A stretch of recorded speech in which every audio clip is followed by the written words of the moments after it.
Emotion को express करना कितना ज़रूरी है, राइट वे में, राइट टाइम पे एंड राइट पर्सन के सामने। लोगों की जिंदगियों में सिर्फ इमोशंस होना काफी नहीं होता, उसे अभिव्यक्त ना कर पाना या एक्सप्रेसिव ना हो पाना उनकी जिंदगियों को क्रिटिकल बना देता है। अभी जो केसेस हो रहे हैं,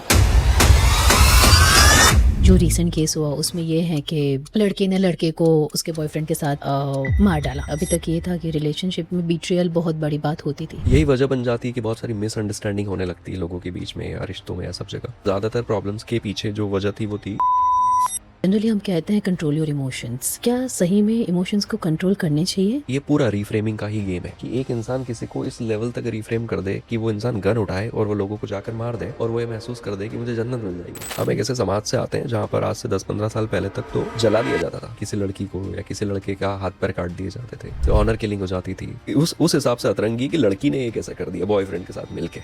इवन आजकल की जो जनरेशन है तो उसमें लिव इन का भी कल्चर बहुत ज़्यादा हो गया है। इंडिया में हमारे वहाँ पे कल्चर वो बहुत कम था। सो अभी तो बहुत यूजुअल है। सो ऐसे कोई हेल्दी बाउंड्रीज जो विद इन द फैमिलीज होनी चाहिए। रिलेशनशिप जो है वो हैंड इन हैंड चलता है, दो लोगों के प्रयासों से चलता है, तो वहाँ पर वो प्रयास करने का इंटेंट होना चाहिए। वहाँ जाके इंडिविजुअलिटी अगर पूरे टाइम दिमाग में चल रही है तो you don't deserve that relationship, नहीं पढ़ना चाहिए।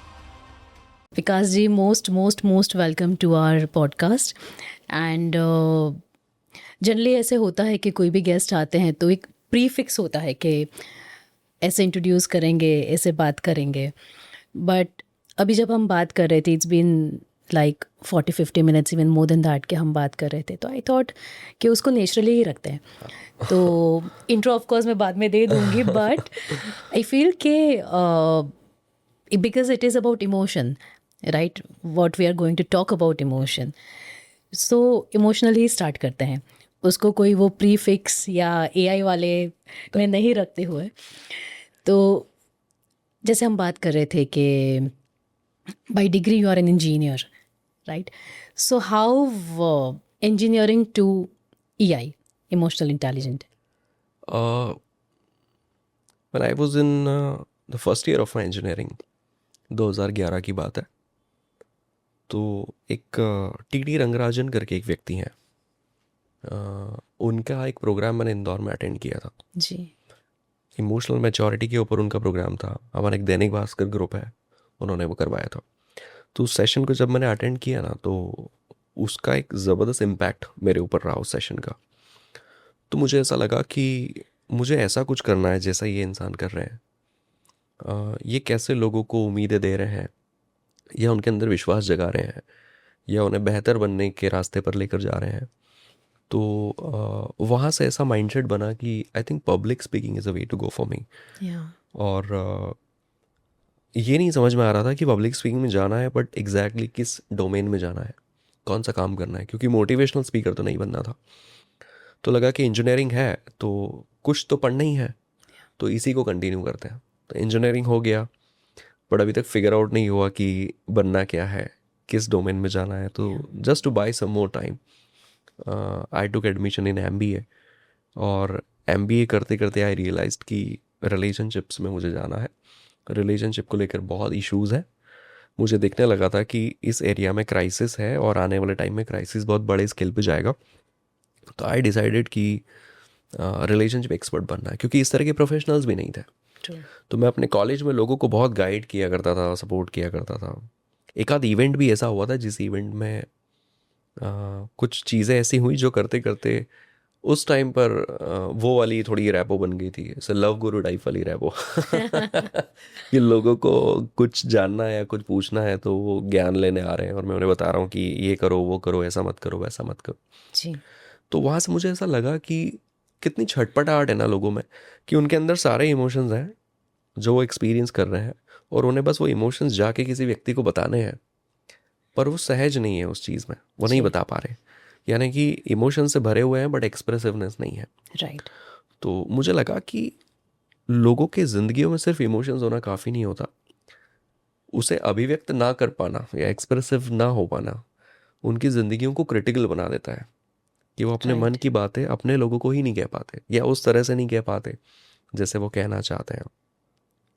यही वजह बन जाती है कि बहुत सारी मिसअंडरस्टैंडिंग होने लगती है लोगों के बीच में या रिश्तों में या सब जगह। तो मुझे लगा कि I want to be that conveyor कि अगर आप आपके इमोशंस ठीक से कहीं नहीं कह पा रहे तो मुझे कहिए, मैं उसे डिकोड करूँगा, मैं उसे समझूंगा, मैं उसे अपने तरीके से सही जगह पहुंचाने में मदद प्लीज। करूँगा. So this is how it started. और ब्यूटीफुल। जब रिलेशनशिप्स पे काम कर रहे थे तो एक पॉइंट पे लगा कि क्यों है इतने सारे प्रॉब्लम्स. तो कई सारे वजह थे, बट जब कोर में गए तो ज़्यादातर प्रॉब्लम्स के पीछे जो वजह थी वो थी लैक ऑफ इमोशनल इंटेलिजेंस, जो कि बड़ी मात्रा में 80-85% लोगों को अगर आप असेसमेंट करेंगे उनका तो पता लगेगा कि भावनात्मक रूप से वो उतने परिपक्व नहीं है. तो मुझे लगा कि रिलेशनशिप्स पे काम करना है तो इस चीज़ की एजुकेशन को थोड़ा सा ट्रिगर करना पड़ेगा सोसाइटी में, या ये बढ़ानी चाहिए. तो ये सिलसिला ऐसे शुरू हुआ और इस एरिया में आ गया. और it's been like somewhere around 10 years. 2016 में आई स्टार्टेड और 10 साल हो गए लोगों के साथ काम करते करते. ब्यूटीफुल। और इसी को बस बढ़ाने में लगे हैं. Beautiful. You mention about expressions, right? तो इमोशन को एक्सप्रेस करना कितना ज़रूरी है? इमोशंस को एक्सप्रेस करना बहुत इम्पॉर्टेंट है. असल में ऐसा है कि कई जगहों पर लोग इमोशंस को या तो सप्रेस करते हैं जी। क्योंकि उन्हें ऐसा लगता है कि उनकी बातों को कह देना उनके इमेज को डेंट करेगा या फिर कुछ नेगेटिविटी पैदा कर देगा. तो या तो वो इमोशन को सप्रेस करते हैं या फिर वो उस इमोशन से अपने आप को डिस्ट्रैक्ट करना चाहते हैं कि मैं किसी तरह अपना ध्यान इस चीज़ से हटाकर कहीं और लगा लूँ. तो ये रास्ता अक्सर लोग चूज़ कर लेते हैं और ये दोनों केसेस में वो बर्स्ट होता है. वो उनकी मेंटल हेल्थ पर अलग अलग तरह से असर डालता है, उनके टेम्परामेंट पर असर डालता है. तो emotional release is very important कि आप राइट। जो भी एक्सपीरियंस कर रहे हैं उसका बाहर निकलना, उसका रिलीज़ होना ज़रूरी है. इस बात से फ़र्क नहीं पड़ता कि वो कहाँ रिलीज़ हुआ. क्या हमने अपने मन की बात उसी इंसान को कही जिसको हम कहना चाहते हैं? क्या मुझे क्लोजर चाहिए था तो उस इंसान से ही मिला जिससे मुझे चाहिए था? अगर वो नहीं भी मिला उसकी वजह से मेरे अंदर एक छटपटाहट है, एक फ्रस्ट्रेशन है, नाराज़गी है. तो ये सारी चीज़ें भी ज़रूरी है कि मैं किसी को जाकर बताऊं कि मैं ऐसा महसूस कर रहा हूँ क्योंकि राइट। मुझे ये चीज़ नहीं मिली. तो इन सारी चीज़ों का रिलीज़ होना भी ज़रूरी है. हमें नहीं पता वो इंसान आके क्लोजर देगा कि नहीं, या। बट उसके क्लोजर ना देने से जो मेरे अंदर भर गया है, जो बिल्ट हो गया है, वो अगर बाहर नहीं निकला तो उसका क्लोजर ना देने का इम्प्रेशन मेरी ज़िंदगी में हमेशा रह जाएगा. तो उसका राइट। बाहर जाना ज़रूरी है. वो चाहे किसी थेरेपिस्ट के पास हो, वो हमारे किसी फ्रेंड के पास या किसी फैमिली मेम्बर के पास हो. इट्स वेरी इंपॉर्टेंट कि वो रिलीज़ हो, नहीं तो वो एक बर्डन की तरह हमारे ऊपर आ जाएगा. Very true. जब आप ये बात कर रहे थे तब मुझे दो चीज़ ध्यान में आ रही थी कि रिलीज़ होना ज़रूरी है, बट राइट वे में, राइट टाइम पे एंड राइट पर्सन के सामने रिलीज़ होना ज़रूरी है. लेट्स से अगर आपने किसी के भी सामने रिलीज़ कर दिया, आपका कोई फ्रेंड है, तो वो आपको जब एडवाइस करेगा या वो सुनेगा, वो वही सुनेगा जो उसको सुनना है, ना कि जो आपने कहा. राइट? तो इन दैट केस क्या प्रिकॉशन रखने चाहिए कि किसको बताना एंड कौन से स्टेट पे, कौन से लेवल पे बताना? यहाँ पर एक बहुत इंपॉर्टेंट एंगल आ जाता है जिसको हम रीफ्रेमिंग कहते हैं. राइट। रीफ्रेमिंग यानी जैसे मैं अपनी वाइफ से झगड़ा और वाइफ से झगड़ने के बाद मैं अपने एक फ्रेंड से मिला, उसे जाकर मैं कह रहा हूँ यार आज मेरी इतनी किचकिच हो गई घर में. अब वो मुझे कह रहा है कि तुझे इतनी बदतमीज़ी नहीं करनी चाहिए थी, या तुझे ऐसा नहीं बोलना चाहिए था, तूने ये थोड़ा गलत किया. वो दिन भर काम करती है, वो भी थक जाती है, वो भी परेशान रहती है, वो भी कभी इमोशनली अनअवेलेबल हो सकती है, वो भी इंसान है.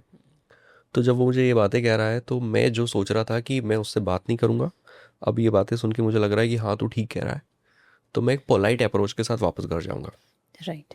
एट द सेम टाइम मैं किसी ऐसे फ्रेंड को मिला जिसको जब मैंने बोला कि मेरी घर पे यार किचकिच हो गई, और वो मुझे कह रहा है कि और करो बीवी बीवी, और लगे रहो पीछे, और मजनू बने फिरो, हम तो कहते ही हैं या। मत ध्यान दिया करो, इतना मत सिर पे चढ़ाओ, इतनी तुझे सुनना ही नहीं चाहिए, तुझे इतनी बात ही नहीं करनी चाहिए, हमको देख हम भी तो कोई टेंशन नहीं है. एक मोटिवेशन ये भी हो सकता है कि उसने ये दे दिया. तो रिलीज जो हो रहा है वो तो होगा, या। पर अगर वो सही जाकर हुआ तो जो रीफ्रेमिंग होनी है वो कंस्ट्रक्टिव हो जाएगी. या। तो मैं घर जाकर उस रिश्ते को फिर से प्रोग्रेसिवली आगे बढ़ाऊंगा. और अगर रीफ्रेमिंग गलत हो गई तो मैं अपने ज़िंदगी की दिशा जो है बदल दूंगा. करेक्ट। तो एक इंसान ने लाइफ में एक डैमेज एक्सपीरियंस किया, उसके बाद ये बहुत ज़रूरी है वो किस तरह के लोगों के बीच जाकर उसे एक्सप्रेस कर रहा है, क्योंकि वो लोग जिस तरह की सलाहें उसे देंगे या। वहाँ उससे तय होगा कि इस इवेंट का जिसका नकारात्मक प्रभाव इस पर पड़ा, इस इवेंट से इसकी ज़िंदगी इस तरफ जाएगी, इस तरफ जाएगी। एब्सोल्युटली, तो इट्स रियली इंपॉर्टेंट कि जो रिलीज़ है वो सही और हेल्दी स्पेस में हो। Very true. अगेन, हर इंसान इतना माइंडफुल नहीं है कि वो समझे कि रीफ्रेमिंग कितनी इंपॉर्टेंट है। हम अपने दोस्तों को ट्रस्ट कर लेते हैं, चाहे वो हमें जैसा बोल रहे हैं, जो बोल रहे हैं। तो ये तो हो जाएगा कि आप किसी के भी सामने जाकर कुछ भी बोल रहे हो, तो जो परेशानी आप लेकर घूम रहे थे उससे वो तो रिलीज़ हो जाएगी। बस ये है कि वहाँ से दिशा हो सकता है आप गलत पकड़ लें। कोई प्यार में फेल हो गया और किसी इंसान को जाकर कह रहा है कि भाई उसने मुझे धोखा दे दिया, और वो कह रहा है कि मैं कह रहा हूँ भाई ये प्यार मोहब्बत बहुत बुरी चीज़ें हैं, ज़िंदगी बर्बाद कर देती, इन सब में पड़ना नहीं चाहिए। तो वहाँ का दुख तो निकल गया, बट अब यहाँ से रास्ता मैंने ये पकड़ लिया कि अब मुझे दोबारा ये सब में पड़ना नहीं है। करेक्ट। राइट। और वहीं कहीं इंसान ने कह दिया कि इट्स ओके, कंपैटिबिलिटी के इश्यूज हो सकते हैं, प्रॉब्लम्स हो सकते हैं, इंसान के कैरेक्टर में प्रॉब्लम्स हो सकते हैं। अगर वो इंसान तेरे लिए सही नहीं है या उसके कैरेक्टर इश्यूज है तो अच्छा ही हुआ कि तुम लोग दूर हो गए। करेक्ट। राइट। पर हर इंसान ऐसा नहीं होता। या दुनिया बड़ी खूबसूरत है, बहुत सारे अच्छे लोग भी हैं। तो मैं फिर से चाहूँगा कि मैं दोबारा इश्क में पढ़ूँ, प्यार में पढ़ूँ, फिर से आगे बढ़ूँ। तो डिपेंड्स कि रिलीज़ किन लोगों के सामने हो रही है। अगर सही लोगों के सामने हो रहा है तो वहाँ से तो निकलेंगे ही, पर साथ में ही एक सही रास्ते पर आगे बढ़ेंगे। एब्सोल्युटली, और अदरवाइज़ वहाँ से तो निकल जाएंगे बट एक गलत रास्ते पे चल जाएंगे। तो ये ज़रूरी है कि एक सही स्पेस में वो सब कुछ हो। Very true. सो करेक्ट लोगों का आसपास रहना भी इतना ही इम्पोर्टेंट है।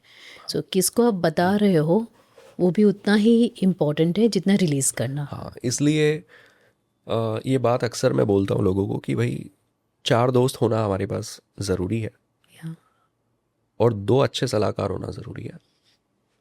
4 दोस्त को ही अच्छा सलाहकार मत मानो। है ना? ठीक है, उनके कुछ कॉमन इंटरेस्ट है, आप बैठ के दारू साथ में पी रहे हो, या आप ट्रैवल साथ में कर रहे हो, या आप गॉसिपिंग कर रहे हो, या फिर आप क्रिकेट साथ खेल रहे हो, या आप राइड पे साथ में जा रहे हो सकता है इस वजह से आप बहुत गहरे दोस्त हों। या पर इसका मतलब ये नहीं कि उन लोगों की अप्रोच ज़िंदगी को लेकर हर जगह सकारात्मक है। तो आप सारी सलाहें उनसे नहीं ले सकते। Very true. तो आपके पास 2 सही सलाहकार होने चाहिए जो लाइफ को लेकर ऑप्टिमिस्टिक है, जो होपफुल है, जो कंस्ट्रक्टिव अप्रोच रखते हैं, और जो थोड़े से स्टेबल हैं, सधे हुए हैं। राइट। हो सकता है उन 4 में से ही 2 दोस्त भी हो, वो 2 लोग भी वहीं हो, और हो सकता है उन 4 में वो 2 नहीं हो, तो आपको अलग से ढूंढने होंगे। राइट। पर आपके पास ज़िंदगी में जितने भी दोस्त या जो भी आपका सोशल कैपिटल है, उसके अलावा 2 ऐसे सलाहकार कि whenever you feel yourself in crisis, you should approach them, you should talk to them, और उनसे बात करके ही आपको कोई बड़ा डिसीजन लेना चाहिए। तब तक का इत्मीनान आपने रखना चाहिए कि मैं कैसे चीज़ों को देखूं या मैं किस तरह से इस पूरे इवेंट को कंक्लूड करूं। राइट। जब तक आप उन 2 लोगों से बात नहीं कर लेते, 2 या किसी एक से। तो अच्छे दोस्तों के अलावा अच्छे सलाहकार हमारे जीवन में होने बहुत ज़रूरी हो। शायद यही एक वजह भी हो गई है कि लोगों के पास अच्छे सलाहकारों की कमी है, इसलिए एक्सपर्ट हेल्प वाला जो सिलसिला है पिछले 5-10 सालों में बहुत बढ़ गया है। राइट। एक्सपर्ट के पास जाना, काउंसलर या कोच के पास जाना, या थेरेपिस्ट के पास जाना और उनसे जाके सलाह लेना, क्योंकि थोड़ा शायद अवेयरनेस हम में आई है कि सोशल कनेक्शंस होने का मतलब ये नहीं होता कि हर व्यक्ति हर चीज़ का एक्सपर्ट है और किसी भी चीज़ के लिए हम किसी से भी बात कर लें। तो this is something that should be taken care of कि आपके पास सही सलाहकार हो। राइट। सही सलाहकार को फाइंड कैसे करें? एक इंसान का जो अप्रोच है ना, एक इंसान का अप्रोच नज़र आ जाता है जी। कि कितना कंस्ट्रक्टिव है। ये बहुत टिपिकल प्रोसेस नहीं है। आपके आसपास ही ऐसे लोग मौजूद हैं जो ज़िंदगी को लेकर थोड़ी अच्छी अप्रोच रखते हैं। उनके उनके चाल ढाल में दिख जाएगा, उनकी बातचीत में दिख जाएगा। जब आप उनसे कोई प्रॉब्लम शेयर करते हैं तो उनकी सलाह में दिख जाएगा आपको करेक्ट। कि ये मुझे प्लीज़ करने के लिए नहीं कुछ कह रहा, या फिर ये इसकी ज़िंदगी का फ्रस्ट्रेशन मुझ पे इम्पोज नहीं कर रहा है ना, या इसने कुछ लेसन सीख लिए जो बुरे हैं तो ये मुझे इनकरेज नहीं कर रहा कि तू भी वही कर। इंस्टेड ये मुझे सकारात्मक तरीक़ों से आगे बढ़ने के लिए हेल्प कर रहा है। राइट। तो ये लोग इतने रेयर नहीं है कि हमारे आसपास ना हो सकता है हमारा ब्रदर ही हो सकता है हमारा कोई टीचर हो सकता है कि हमारा कोई नेबर हो सकता है हमारा कोई फ्रेंड हो, या किसी फ्रेंड का फ्रेंड हो। तो ये लोग बहुत ईजिली आपको मिल जाएंगे। हाँ, दुनिया भरी पड़ी है ऐसे लोगों से। इट्स जस्ट कि हम उन्हें वो देते नहीं उतनी पावर कि हम उन्हें जाके अपनी सारी परेशानी कह दें और उनकी बात पर हम ट्रस्ट कर लें। राइट। इट्स जस्ट दैट हमें ऐसा लगता है कि अच्छे दोस्त को ही सब कुछ बताना ज़रूरी है। नहीं, मुझे लगता है ये उसके बियॉन्ड है। आपको ये देखना होगा कि ये लोग हैं। इनफैक्ट आप लोगों से जाके पूछ सकते हो ओके। कि मैं अपनी ज़िंदगी में किसी चीज़ से जूझ रहा हूँ और मुझे आपका आधा घंटा चाहिए, कि आप मुझे हेल्प कर दोगे, तो लीजिए थोड़ा फॉलो अप, थोड़ा पीछे लगिए, वो व्यक्ति देगा टाइम। तो ऐसे लोग एक्सेसिबल होने चाहिए, अप्रोचेबल होने चाहिए और अपने आसपास के ही होने चाहिए। ऐसे लोग वो ना हो जिन तक पहुंचना ही भारी पड़ रहा है, या जो आप में इंटरेस्टेड नहीं है आपकी ज़िंदगी में, राइट। है ना। क्योंकि हम कई बार ऐसा करते हैं कि हमने कोई बहुत ऐसा एक फिगर को देख लिया कि यार ये अपने जीवन में बहुत सफल है, तो मैं इनसे ही जाके डिस्कस करूंगा लाइफ। भाई उनके पास नहीं समय है आपसे बात करने के लिए, वो नहीं सुन सकते, उनके पास नहीं टाइम है इतना आपकी स्टोरी जानने का और आपको गाइड करने का। तो वो इतना अप्रोचेबल होना चाहिए कि वो आपके सराउंडिंग में इजीली अवेलेबल है, या तो है हमारे आसपास। और ऐसे लोगों के साथ एसोसिएशन बढ़ा लेनी चाहिए, ताकि कहीं ना कहीं उन्हीं के साथ आपकी दोस्तियाँ हो जाए। करेक्ट। ऐसा कहते हैं ना कि संगत में रंगत है, तो मेरे ख्याल से पूरा कॉन्सेप्ट रीफ्रेमिंग का है, कि संगत जो है वो आपको हमेशा सही चीज़ों के लिए रीफ्रेम करती है। जैसे एक छोटी बच्ची है जो 5-6 साल की है, जिसे जी। स्कूल जाना है पर वो मना कर रही है। अब उसके फादर ने उसे थोड़ी सी फटकार लगा दी जाने के लिए, वो नहीं मान रही है, तो उसे धीरे से एक चमाट मार दिया और उसके बाद ऑफिस चले गए। तो अब जब वो ऑफिस चले गए तो वो बच्ची अपनी मम्मी को कह रही है कि पापा बुरे इंसान है, is not a good person, उन्होंने मुझ पर हाथ उठाया, वो बड़े हैं तो क्या वो ऐसा करेंगे, उन्हें ऐसा नहीं करना चाहिए। तो अब ये एक नेगेटिव थॉट उस बच्चे के दिमाग में आ तो गया है, ये मोमेंट्री है। जी। अब क्या कर रही है उसकी मम्मी कि ऑन स्पॉट उसे रीफ्रेम कर दे रही है, ये कह के कि नहीं बेटा, ही इज़ योर हीरो, वो आपके लिए टॉयज़ लेकर आते हैं, वो आपको बाहर लेकर जाते हैं, वो आपके लिए कितनी सारी चीज़ें करते हैं, जी। है ना। आपके लिए आपको घुमाने कौन लेकर जाता है। तो उसे कुछ ऐसी बातें याद दिला रही जो उस बच्ची को लग रहा है कि हाँ बात सही है। तो जब शाम को वो फादर घर पे आ रहे हैं तो जाके उनसे फिर से गले लग जाती है, वो भूल जाती है सुबह क्या हुआ। एट द सेम टाइम अगर उस बच्ची ने मम्मी को कहा कि पापा बुरे इंसान है, ऐसे है वैसे है, और मम्मी ने उसे कह दिया कि मैं यूं ही थोड़ी ना इतनी परेशान रहती हूँ है ना, बुरे इंसान है बेटा तभी तो मैं खुद दुखी हूँ, मैं खुद परेशान हूँ। ये भी ग्रीफ फ्रेमिंग है। यहाँ एक ट्रॉमा को जन्म दिया जा रहा है, करेक्ट। जो उस नादान महिला को नहीं पता, राइट, कि ये बच्ची अभी इस विचार को अपने अंदर आत्मसात कर चुकी है कि मेरे फादर बुरे इंसान है, वेरी ट्रू। और ये इंसान ज़िंदगी में आगे बढ़ के ये कहेगा कि मेरी चाइल्डहुड अच्छी नहीं रही, मेरे फादर एक अच्छे इंसान नहीं थे, मुझे उनका प्यार कभी नहीं मिला, उन्होंने मेरी मम्मी के साथ भी ठीक नहीं किया। तो that's the power of reframing, कि वो लड़की जब 30 साल की उम्र में एक रिलेशनशिप में फेल हो रही है और किसी कोच के पास जाकर कह रही है कि मैं प्रॉब्लम्स में हूँ, और वो कोच कह रहा है कि प्रॉब्लम्स में क्यों है, तो उसकी स्टोरी वहाँ से स्टार्ट हो रही है कि मेरा बचपन ठीक नहीं रहा, वेरी ट्रू। है ना, मेरे फादर और मदर का रिलेशन ठीक नहीं था, वो हम दोनों को पसंद नहीं करते थे। तो अब आप सोचें कि आज आप किसी इंसान को जिस चीज़ के लिए रीफ्रेम कर रहे हो, वो रीफ्रेमिंग अगर ट्रॉमा बन गई, वेरी ट्रू। तो वो 30 साल बाद जो चीज़ें उसकी ज़िंदगी में होनी है, अगर वो वहाँ जाकर फेलियर मिला तो उसके लिए भी वो जिम्मेदार इसी को मानेगा। मतलब आज आप किसी को कैसे कंडीशन कर रहे हो, इसका इम्पैक्ट उसके ज़िंदगी में कभी भी आ सकता है। Very true. It's very important कि ये बहुत कंस्ट्रक्टिव हो, नहीं तो पूरा खेल खराब हो जाएगा। तो अच्छे लोगों की संगत, दो सही सलाहकार, और वो भी आपके सराउंडिंग में जो अप्रोचेबल हो, बहुत ज़रूरी है। बहुत ज़रूरी है। इवन अभी जो केसेस हो रहे हैं, अभी तक ये था कि रिलेशनशिप में बीट्रियल बहुत बड़ी बात होती थी, बट अभी जो रीसेंट केस हुआ उसमें ये है कि लड़के ने लड़के को उसके बॉयफ्रेंड के साथ मार डाला, right. So in that case what do you think कि बीइंग अ पेरेंट बच्चों को कैसे नर्चर करना चाहिए? जनरली हम कहते हैं कंट्रोल योर इमोशंस, तो क्या सही में इमोशंस को कंट्रोल करने चाहिए? यहाँ पेरेंटिंग का भी थोड़ा फॉल्ट है। जी। पहला तो फॉल्ट ये है कि ऐसा क्यों हुआ कि आज के ज़माने में भी जब आप एक अच्छे परिवार से, एक साउंड फैमिली से आ रहे हो, जी। तो आपको पता ही नहीं है कि आपकी बेटी क्या चाहती है, राइट। या फिर उसकी इच्छाओं को नज़रअंदाज आपने किया।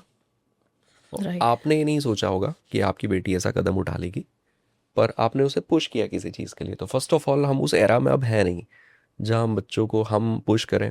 आप सिर्फ सलाह दे सकते हो एब्सोल्युटली। कि मुझे ये ठीक लग रहा है और ये नहीं लग रहा है। आप किसी को पुश नहीं कर सकते कि आपको यही करना है। और अगर उसे आपने पुश कर दिया उस डायरेक्शन में जाने के लिए, तो आपको नहीं पता आपका बच्चा किन लोगों की संगत में है। जैसा मैंने कहा कि वो किसकी एसोसिएशन में, अब उसका बॉयफ्रेंड जो है वो कितना डिस्ट्रक्टिव किस्म का इंसान है, वो कैसा क्राइम मेंटालिटी वाला इंसान है, जी। वो हम नहीं जानते। उसने इसको मोटिवेट किया या इसने उसको मोटिवेट किया या कैसे सब कुछ हो गया हमें नहीं पता कि ये चीज़ें कैसे हुई होंगी। राइट। पर ये पूरा रीफ्रेमिंग का ही गेम है कि एक इंसान किसी को इस लेवल तक रीफ्रेम कर दे कि वो इंसान गन उठाए और वो लोगों को जाकर मार दे और वो ये महसूस कर दे कि मुझे जन्नत मिल जाएगी। सही है। या तो दिस इज़ द लेवल जिधर रीफ्रेमिंग हो सकती है कि आप किसी इंसान को इस बात के लिए मोटिवेट कर सकते हो कि भाई तुम्हारी ज़िंदगी संवर जाएगी, जाओ और जितने लोगों को मार सकते हो मार दो। एक टेररिस्ट के साथ यही तो होता है ना? और अगर उस लड़की के साथ या उसके बॉयफ्रेंड ने या गर्लफ्रेंड ने या वॉट ये रीफ्रेम किया गया कि हम ये कर लेंगे तो ये हो जाएगा। राइट। इसको साइकोलॉजी में कहते हैं कॉग्निटिव डिस्टॉर्शन। कि आप उस समय ये सोच क्यों नहीं सके कि बाय एनी चांस अगर कुछ फ्लॉप हो गया हमारा प्लान तो क्या इसका इम्पैक्ट होगा। या कि आप पूरी दुनिया में बदनाम हो जाएंगे, आपके परिवार वालों को मुंह दिखाने का मौका नहीं मिलेगा बाहर जाके, आप जेलों में चले जाएंगे, आपकी पूरी ज़िंदगी स्पॉइल हो जाएगी। इतना ख्याल क्यों नहीं आया? कॉग्निटिव डिस्टॉर्शन कि आपका दिमाग भी आपका साथ नहीं देता। कहते हैं ना कि विनाश काले विपरीत बुद्धि। इसका मतलब यही है कि जब आपके कॉग्निटिव रिसोर्सेज उस चीज़ को अचीव करने में लग जाते हैं जो आप सोच रहे हैं, तो वो कई बार भूल जाते हैं कि हमें इसकी विपरीत क्या क्या हो सकता है ये हो भी सकता। सोचना है। हाँ। ये माइंडफुलनेस से संभव है कि आप थोड़ा सा अपने इमोशंस को मैनेज कर सकें, आप ठहर सकें, आप उसके प्रॉज और कॉन्स सब देख लें और फिर कोई निर्णय करें। या पर लोग इतना सोचते नहीं हैं और यही कारण है कि इस तरह के हार्श एक्शंस हो जाते हैं। हालांकि अब क्योंकि अभी रिसेंटली ये सब 3 4 5 ऐसे केसेस हुए हैं ना, तो हमें ऐसा लग रहा है कि ये लड़कियां ऐसी कर रही है या वैसा कर रही है। पर ये सब सोसाइटी में नया नहीं है, मतलब ये सब कुछ भी नया नहीं है। ये सिर्फ सोशल मीडिया की वजह से हमें ज़्यादा दिखने लगा है। हम एक एब्सोल्युटली। ऐसे समाज से आते हैं जहाँ पर आज से 10 15 साल पहले तक तो जला दिया जाता था किसी लड़की को, या किसी लड़के का हाथ पैर काट दिए जाते थे, जी। से ऑनर किलिंग हो जाती थी। तो हम लोगों के लिए ये उस हिसाब से अतरंगी कि लड़की ने ये कैसे कर दिया बॉयफ्रेंड के साथ मिलके। या तो कल को लड़कियों तक भी बहुत कुछ हुआ था, तो हमने कहा, उन्होंने इतना नॉर्मलाइज कर रखा था कि ठीक है भाई ये तो होता रहता है। तो हमारे समाज में बहुत सारे फ्लॉज हैं और ये क्राइम इसलिए भी हो रहे हैं क्योंकि ज़रूरत से ज़्यादा शायद पुश किया जा रहा है किसी चीज़ के लिए। और राइट। लोगों को अपनी मनचाही चीज़ जब नहीं मिलती तो वो ऑफ ट्रैक होकर सोचना शुरू करते हैं। करेक्ट। तो ये यहाँ पेरेंटिंग का एक बड़ा फ्लॉ है कि आप आपके बच्चों की, कोई भी इंसान सिर्फ अपने बच्चों को सलाह दे सकता है, वो उन्हें पुश नहीं कर सकता। नहीं तो वो जाके पता नहीं किसकी ज़िंदगी ख़राब कर दे। Absolutely. Abso I can totally relate with it. Even ज़रूरी नहीं है कि हर एक चीज़ का पेरेंट एंड चाइल्ड का अग्रीमेंट हो। राइट। बट सर्टनली पेरेंट्स को पता नहीं है कि मेरे डिसएग्रीमेंट को मुझे पुट अप कैसे करना है। Right. So what would you suggest कि अगर कोई चीज़ से, कोई बात से या कोई एक्शन से पेरेंट अग्रीड नहीं है बच्चों से, तो वो डिसएग्रीमेंट कैसे दिखाना चाहिए?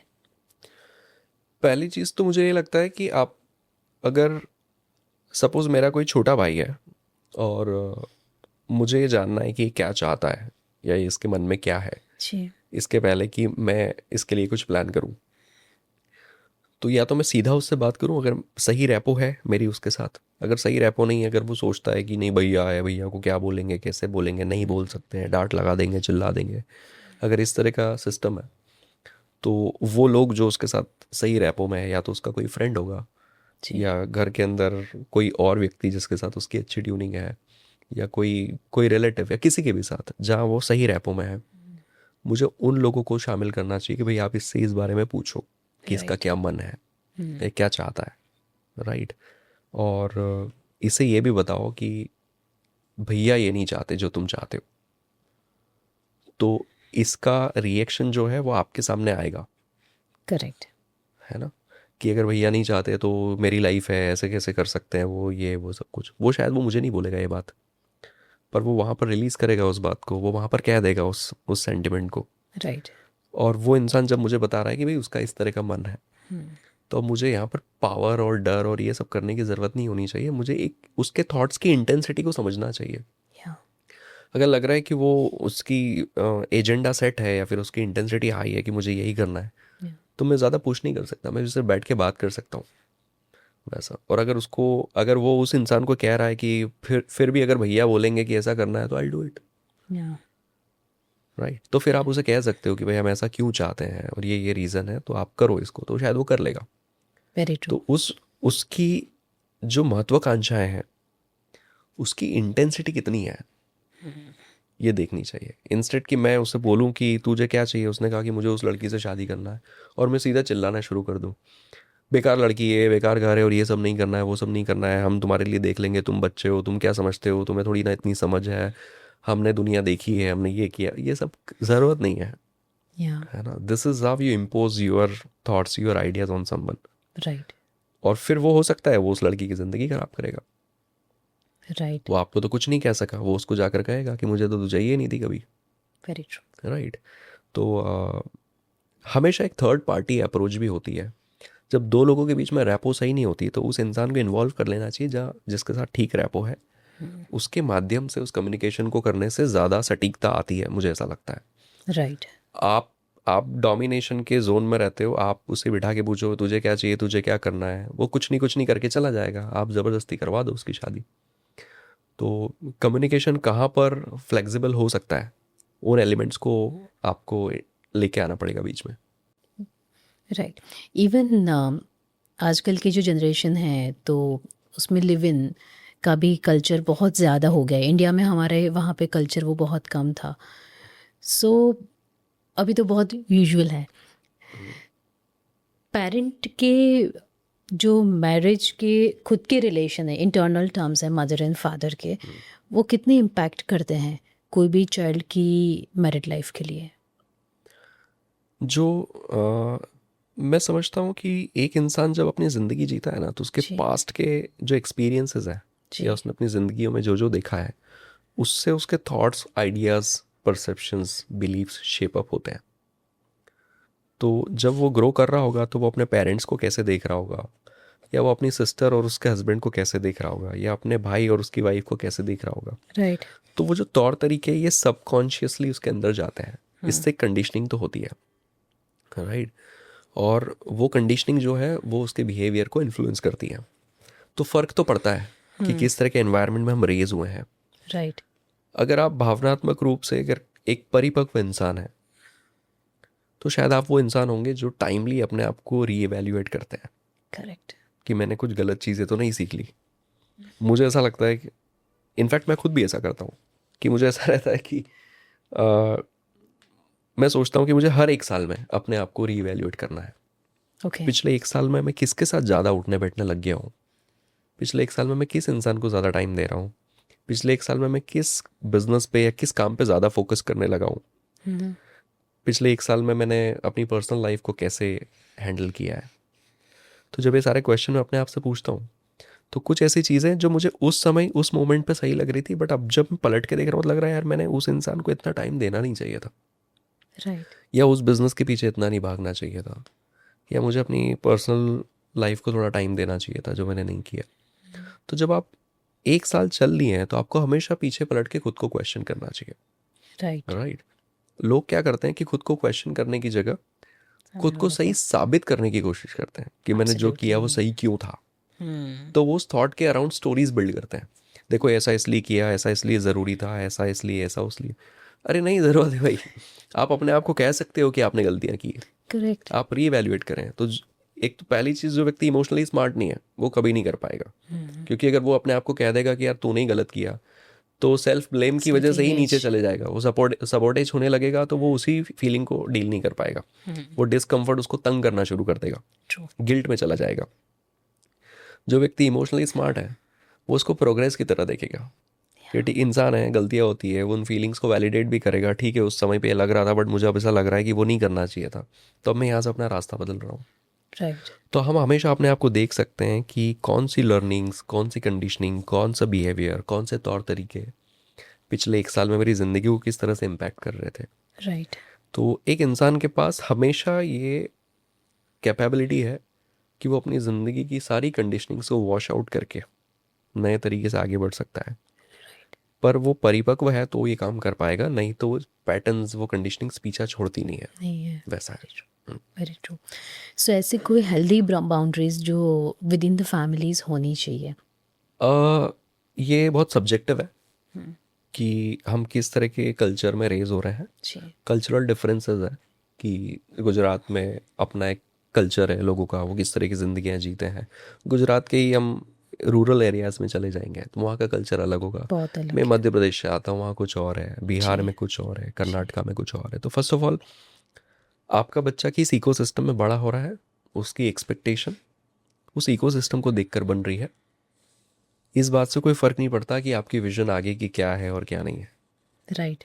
अगर एक बच्चा किसी बहुत छोटे से गांव में बड़ा हुआ है और एक किसी मेट्रो शहर में बड़ा हुआ है, तो उन दोनों की एक्सपेक्टेशन अपने पेरेंट्स से अलग होगी और उन दोनों के पेरेंट्स को अपने बच्चों से अलग तरीके से डील करना पड़ेगा, क्योंकि एब्सोल्युटली। दोनों की कंडीशनिंग अलग है। तो ये सब्जेक्टिव है कि आ, मेरे घर का माहौल ऐसा था कि हमारी घर पिटाई भी हो गई, हमें डांट फटकार भी पड़ गई, हमें कोई चीज़ चाहिए थी और वो कभी मिली ही मिले नहीं, ही नहीं। तो भी हमारे घर के लोगों के लिए नॉर्मल है वो। हमारे आसपास वाले भी कहेंगे तो आज इसमें क्या इतनी बड़ी बात है, इसमें इतना बड़ा इशू क्यों कर रहे हो। या हमने देखा है कि हमारे कम्युनिटी में एक समय पे बहुत जल्दी शादियां हो जाती थी, 17-18 में लड़कियों की शादियां ऐसे हो जाती थी, 19-20 में लड़कों की हो जाती थी। तो लगता है यार ये क्या चल रहा है, इतनी जल्दी क्यों शादियां हो रही हैं। पर वो मॉडल वहाँ के लिए वर्क कर रहा है, एब्सोल्युटली। राइट, वो मॉडल कहीं और के लिए वर्क नहीं कर रहा है। तो ये डिफरेंस इस तरह से आएगा कि आप कहाँ पर रेज हो रहे हो, कहाँ आप बढ़ रहे हैं, और उसी के हिसाब से एक्सपेक्टेशंस होती है। एक मुंबई में रहने वाले को वो पेरेंट्स बुरे लगेंगे जिन्होंने अपने बच्चे की शादी 20-22 साल में कर दी, करेक्ट। है ना। और वहाँ रहने वालों को मुंबई वाले पेरेंट्स बुरे लगेंगे कि ये 35-35 साल के हो गए हैं, इनकी शादियाँ नहीं हो रही है, इनका घर कब बसेगा, इनके बच्चे कब होंगे, ये कैसी ज़िंदगी जी रहे हैं, और ये करेक्ट। अपने आप को मॉडर्न क्यों बोल रहे हैं। राइट। तो पर्सपेक्टिव है दोनों, कि वहाँ से रहकर यहाँ की प्रॉब्लम साफ दिख रही है और यहाँ से वहाँ की इसलिए दिख रही है क्योंकि आप उस इकोसिस्टम में पले ही नहीं। जो वहाँ पला है उसे वो नॉर्मल लग रहा है। वेरी तो ट्रू। डिपेंड्स कि आप किस माहौल से आए हैं, उसके हिसाब से पूरा डायनामिक चेंज हो जाता है। सो जहाँ तक मैं समझ पा रही हूँ, सेल्फ इवोल्यूशन इवोल्यूशन वो ज़्यादा ज़रूरी है। ये कांस्टेंट प्रोसेस है जो जिस दिन से आप पैदा हुए उस दिन से होती रहनी चाहिए। जब आप इवॉल्व नहीं करते, क्योंकि ये कुछ आइडियाज़ जो होते हैं ना, ये मैं बिल्कुल इत्तेफाक नहीं रखता उन आइडियाज़ से, जैसे कि आप यूनिक हैं, आप अपने आप में सेल्फ सफिशिएंट हैं, खुद को ट्रस्ट करो, जैसे हो वैसे रहो। नहीं, मुझे लगता है कि आपको बस किसी को कॉपी नहीं करना होता, पर आपको हर दिन बेहतर होना होता है। एब्सोल्युटली। यही एक खासियत है। हम लोग ऐसा कहते हैं ना कि कई सारी स्पीशीज़ ऐसी होती है जो एक फिक्स्ड पैटर्न में ज़िंदगी जीती है। जैसे एक डॉग है, तो वो अगर इंडिया का हो चाहे वो ऑस्ट्रेलिया का हो, उसका ज़िंदगी जीने का स्टाइल सेम डॉग है। होगा, करेक्ट। है ना। वो कैसे खाएगा, वो कहाँ सोएगा, वो कैसे बैठेगा, वो क्या हरकतें करेगा, वो सेम होंगी। जबकि उनका कोई सोशल मीडिया नहीं है, उन्होंने कुछ नहीं देखा, कोई वो इन्फ्लुएंस नहीं है। पर हम लोगों के अंदर ये शक्ति थी जी। कि हम उन लिमिट्स को ब्रेक करके हमने इवॉल्व करना शुरू किया। हमने अपनी ज़िंदगियों को अपनी परिस्थितियों के हिसाब से ढालना शुरू किया। तो लगा कि यार गुजरात के लोग अलग तरह की ज़िंदगी जीते हैं, साउथ के लोग अलग तरह की ज़िंदगी जीते हैं, वेस्टर्न कंट्रीज़ के लोग अलग जीते हैं। तो ये फ्लेक्सिबिलिटी हम में थी। तो ये तब हुआ क्योंकि हम इवॉल्व कर रहे थे। तो इवोल्यूशन जो है वो आपकी ज़िंदगी को आसान बना सकता है, वो आपको हर दिन एक बेहतर इंसान बना सकता है, वो आपके लाइफ के फेलियर्स को ज़्यादा अच्छा टैकल करने में आपको इनकरेज कर सकता है या हेल्प कर सकता है। तो इट्स अ कांस्टेंट प्रोसेस। कभी इस चक्कर में नहीं पड़ना चाहिए कि मैं बेस्ट हूँ। आपको हमेशा लगना चाहिए कि मैं हर दिन बेहतर हो रहा हूँ और मुझे और बेहतर होते रहना है ताकि ज़िंदगी और खूबसूरत हो जाए। Beautiful beautiful. इवन बहुत टाइम ऐसे होता है कि इफ़ देर इज़ समथिंग, कोई रिलेशनशिप के इश्यूज़ हैं, तो बंदा साइलेंस में चला जाता है, साइलेंट हो जाता है। इज़ इट गुड और it is still destroying the relationship? Silence अगर आपका एक कोप अप मैकेनिज्म है तो इट विल बी देयर, वो रहेगा वहाँ पर वो कितने टाइम रहेगा ये देखना होगा। कि मुझे अगर अपनी वाइफ की कोई बात अच्छी नहीं लगी और मैं चुप हो गया और वो कह रही है कि क्या कुछ हुआ है क्या, मैंने कहा नहीं कुछ नहीं।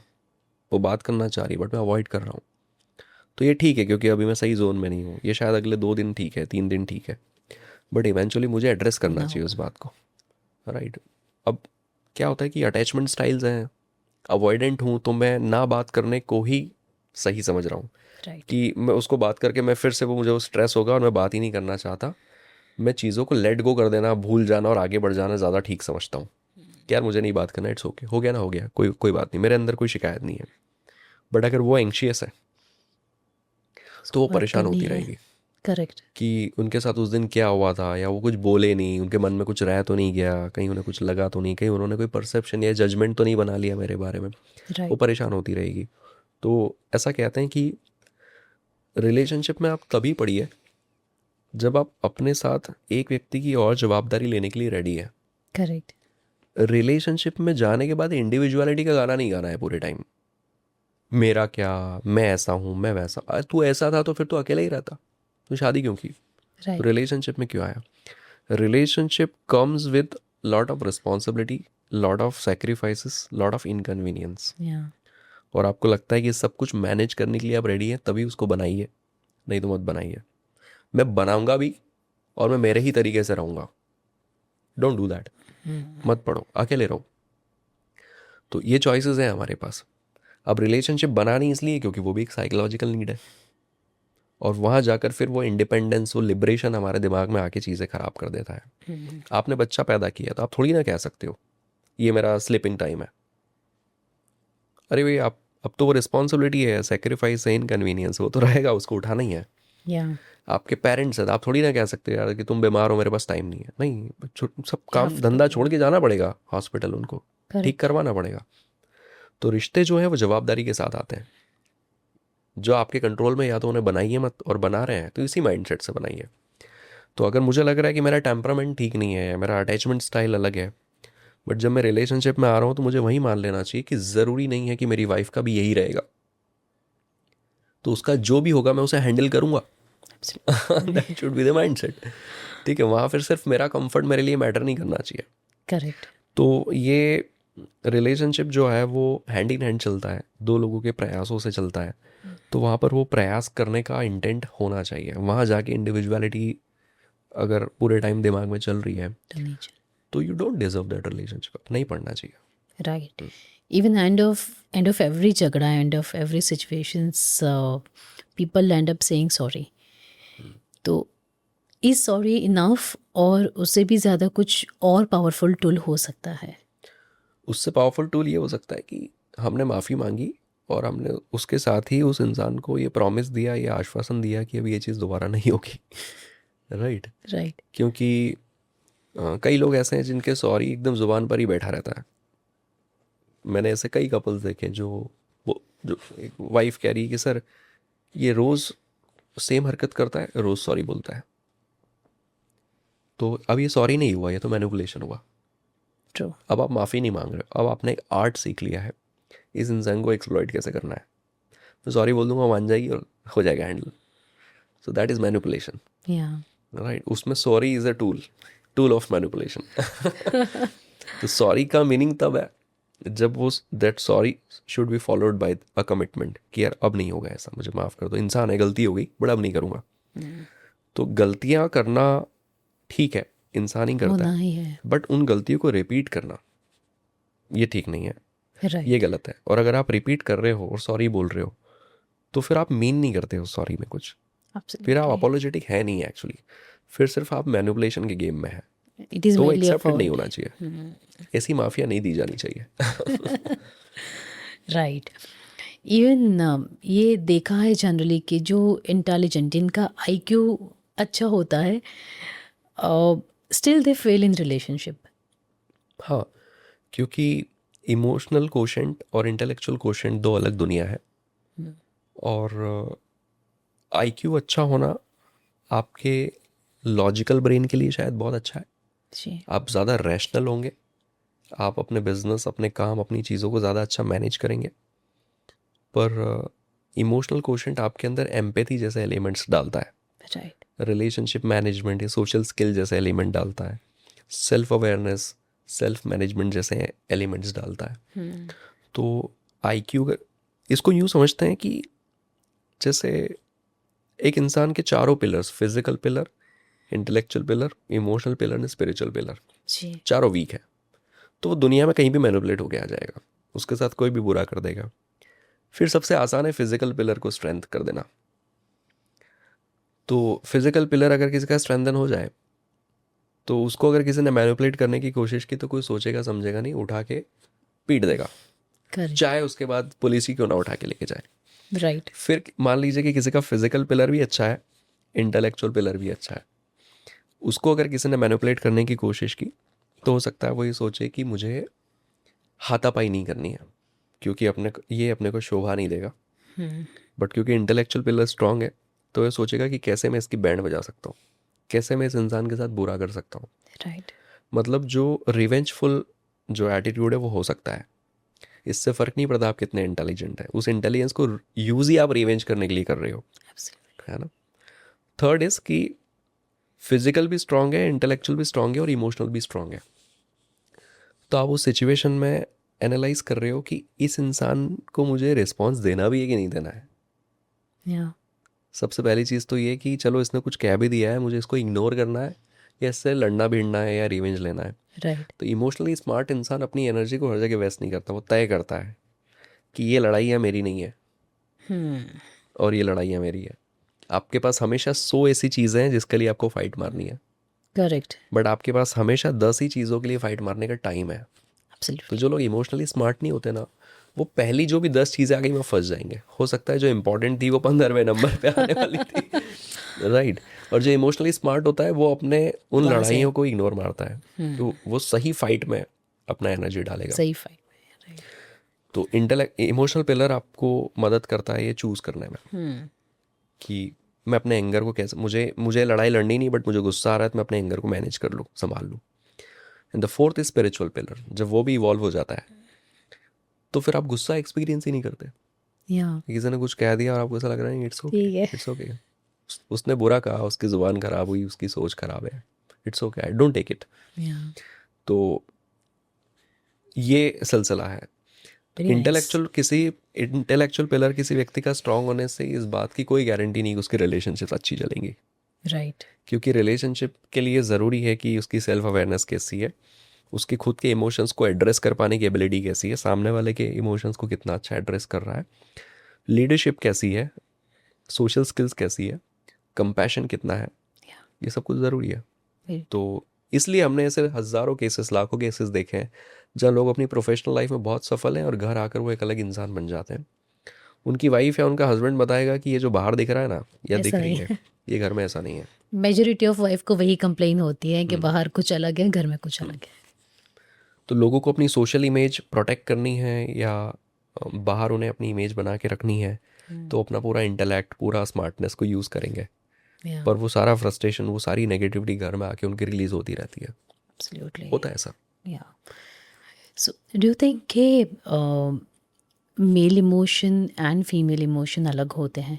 मुझे लगता है कि इमोशन नहीं अलग होते हैं, पर इमोशनल नीड्स अलग होती ओके। है ना। यानी इमोशनल नीड्स यानी एक मेल को चाहिए कि उसे ज़्यादा इनकरेज किया जाए, उसे ज़्यादा अप्रिशिएट किया जाए, जी। उसे ज़्यादा ट्रस्ट किया जाए, उसकी इमोशनल नीड्स ये है। राइट। एक फीमेल की emotional needs at the same time care, kindness, love, affection, ये ज़्यादा है। या उससे ये नहीं चाहिए कि आप उसके लिए एक मर्सिडीज़ खरीद के लेके आएँ, उसे ये चाहिए कि आप उसके साथ बैठें या और उससे 2 बातें करें। उसे ये अच्छा लगेगा कि अगर वो अच्छी दिख रही है तो आप उसे कहें कि वो अच्छी दिख रही है। उसने अगर कुछ अच्छा आपके लिए किया है तो आप उसे अप्रिशिएट कर दें। राइट। उसे ये अच्छा लगेगा कि आप उसे गले लगा लें या उसका हाथ पकड़ कर उससे बात कर लें, राइट। तो उन दोनों की इमोशनल नीड्स अलग है, but love is same for both of them. या हैप्पीनेस सेम है, जॉय सेम है, सैडनेस सेम है, पर उनकी ज़रूरतें अलग अलग हैं, इनके ड्राइविंग फोर्सेस अलग अलग हैं, करेक्ट। वैसा है। और लव लैंग्वेजेस भी अलग हो सकती है दो लोगों की, ऑफ कोर्स। तो उसके हिसाब से उनकी ख्वाहिशें भी अलग हो सकती है कि मुझे क्या चाहिए और क्या नहीं, पर इमोशनल नीड्स अलग अलग होती हैं। होती हैं। और मुझे लगता है दोनों को एक दूसरे की इमोशनल नीड्स समझनी चाहिए और वहाँ पे वहीं से ऑपरेट होना चाहिए एक दूसरे के लिए। हाँ एग्जैक्टली, क्योंकि इमोशनल नीड्स जब एक इंसान की फुलफिल होती है तो उसके अंदर एक सेंस ऑफ कंटेंटमेंट डेवलप होता है। एब्सोल्युटली। और अगर किसी की इमोशनल नीड फुलफिल नहीं हुई, जैसे एक बच्चा है वो कह रहा है कि मुझे ये वाली बाइक चाहिए, घर वाले कह रहे हैं नहीं ये ठीक नहीं है, दूसरी ले लो। अब वो पैर पटक रहा है कि मुझे तो वही चाहिए। अब पेरेंट्स कह रहे हैं इससे ज़्यादा महंगी वो है जो हम दिला रहे हैं, करेक्ट। बट ये तुम्हारे लिए ज़्यादा सेफ है। तो उसने दिला तो दी, बट उसको सेटिस्फेक्शन नहीं मिलेगा, या है ना। उसका सेटिस्फेक्शन वो ये सोच ही नहीं रहा है कि वो कितनी महंगी है, वो कितनी सेफ है, उसके पीछे इंटेंशन क्या है, उससे क्या फ़ायदा होगा, क्योंकि उसकी इमोशनल नीड कुछ और है, वो फुलफिल नहीं हुई तो फिर उसे जो मिला वो उसकी वैल्यू नहीं कर रहा है, वो एब्सोल्युटली उसके लिए खुश नहीं है। खुश नहीं है। तो इमोशनल नीड अगर किसी की पहचान ली जाए ना, तो उस रिश्ते में कम से कम एफर्ट्स में भी आप ज़्यादा खुशियाँ एक्सपीरियंस कर सकते हो, करेक्ट। क्योंकि आपको कुछ ज़रूरी चीज़ें जो एड्रेस करनी है, और जब वो चीज़ें फुलफिल ना हो तो आप दुनिया की खुशियाँ ला कर देने की कोशिश कर रहे हो उसको, और तो कह रहे हो मतलब यार इसके लिए और क्या करूँ बताओ, और वो खुश होने का नाम नहीं ले रहा। तो जब हम इमोशनली स्मार्ट होते हैं और हम एक दूसरे की नीड्स समझते हैं, तो हम उन नीड्स को एड्रेस करते हैं, और इस वजह से हमारी ज़िंदगी आसान हो जाती है, कि आपको एफर्टलेस फील होता है कि यार मेरी वाइफ है, उसे क्या ही चाहिए, उसकी 3-4 चीज़ें हैं जो उसको मिलती रहती हैं, तो she is happy, and I make sure कि उसे उन चीज़ों की कमी कभी नहीं आए। राइट। ये सिर्फ इतना सिंपल है। बट लोग वो 4 चीज़ें नहीं करेंगे, उसके अलावा 1000 चीज़ों पर लड़ भी लेंगे, दिखावा भी कर देंगे, गिनाते भी रहेंगे एक दूसरे को। या तो इनफैक्ट सोशल सेटअप भी कैसा है ना, कि समाज भी टू सम एक्सटेंट इस बात को एड्रेस नहीं करता है कि उसकी नीड्स क्या है। समाज भी सोशल ब्लूप्रिंट पे चलता है कि देखो यार, उसके घर में इतनी मैड है, उसके हाउस होल्ड की सारी चीज़ें, इतना ट्रैवलिंग है, इतना पैसा, इतना गोल्ड, इतना सब कुछ है, फिर भी उसका मुंह चढ़ा के चढ़ा रहता है, और क्या चाहिए उसको। अरे उसको हो सकता है ये सब चाहिए ही ना, हो सकता है उसको सिर्फ ये चाहिए कि मेरा हस्बैंड मेरे साथ बैठे यार, वो हफ्ते हफ्ते तक मेरे साथ बात ही नहीं करता है, मुझे नहीं चाहिए ये सब। तो सोशल ब्लूप्रिंट, यानी कि लोगों ने जिस चीज़ को सफलता माना टैग है, हो गया उन्हें वहाँ ऐसा पे। लगता है ये मिल गया तो you should be happy. But इंसान ऐसा है नहीं, उसकी ज़रूरतें जो है उसे पहले वो चाहिए। Very true. जब आप बात कर रहे हैं ना, तो एक चीज़ दिमाग में आ रही है कि जैसे हम लिफ्ट में होते हैं, when we talk about intelligence and emotional intelligence, तो जब लिफ्ट में होते हैं हमें पता है कि अगर मैंने वो फ्लोर एक बार प्रेस कर दिया है या मैंने ऊपर का बटन प्रेस कर दिया है, तो जितनी स्पीड में वो लिफ्ट आनी है या जानी है उतनी स्पीड में ही आएगी जाएगी, right. Correct. But when we are not in that position to understand or to resolve that emotion at that particular point of time, वो हम बटन को 2-3-4 बार पुश कर देते हैं, अंडरस्टैंडिंग दैट कि मुझे ऐसा लग रहा है कि हम हमारे इमोशन वहाँ पे निकाल रहे हैं, वो हमारा एक एक्शन निकल रहा है क्योंकि हम कोई बैकग्राउंड में बहुत सारी प्रोसेसेस चल रही है and we are not able to deal with it, तो वो वहाँ पे निकल रहा होता है। जैसे हमें बहुत लेट हो रहा है और हम वो 3-4 बार बटन प्रेस कर लेते हैं, नोइंग इट के उतनी स्पीड से आएगी, राइट। सो इमोशनली स्टेबल कैसे हुआ जाए? इन सर्टन केसेस में, सर्टन सिचुएशंस में बहुत सारी चीज़ें ऐसी होती है कि वो रैंडम आ जाती है। एग्जाम्पल,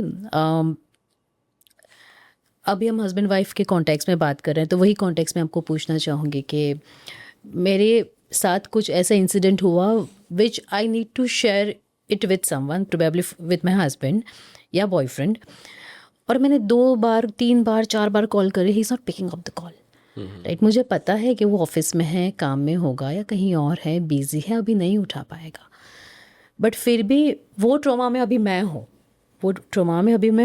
तो मैं वो 1 बार 2 बार 3 बार 4 बार कॉल करते जाऊँगी। सो इन दैट केस पहले तो मेरे साथ ऐसा ना हो, मैं उतना स्टेबल हूँ कि मैं एक कॉल करके वेट कर लूँ कि भाई उसका कॉल आएगा, उसने मिस्ड कॉल देखा तो हिल कॉल मी बैक। सबसे पहले मेरे में वो स्टेबिलिटी कैसे आए।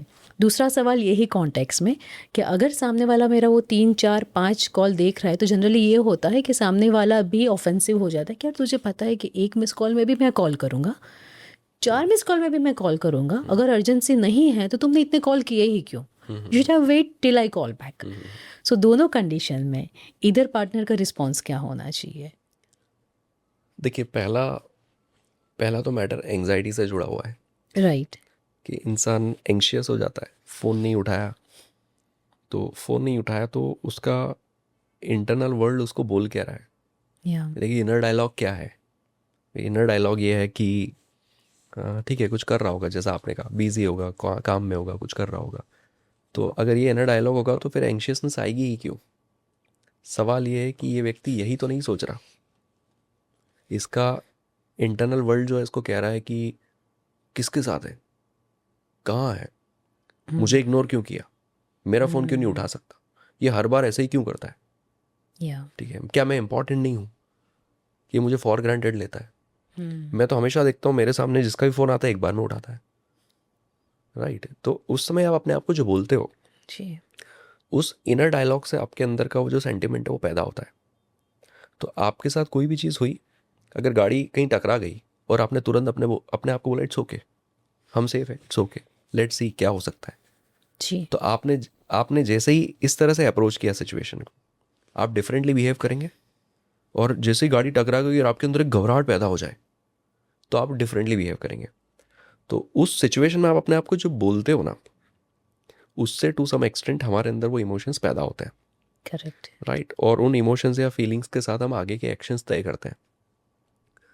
तो इन लोगों को एंशियसनेस में ये ऐसी हरकतें करते हैं। मैंने देखे ऐसे लोग 50-50 कॉल कर देते हैं, इतने ज़्यादा इश्यूज हैं। ये सबसे पहले कि इनको सेल्फ अवेयरनेस की ज़रूरत है। क्या ये जानते हैं कि ये ऐसे हैं? क्या इस बात को ये एडमिट करते हैं कि उनको ऐसा नहीं करना चाहिए? या फिर ऐसा करने के बाद भी यही बोल रहे हैं कि हमने ऐसा राइट। क्यों किया, करेक्ट। मतलब उसे जस्टिफाई कर रहे हैं।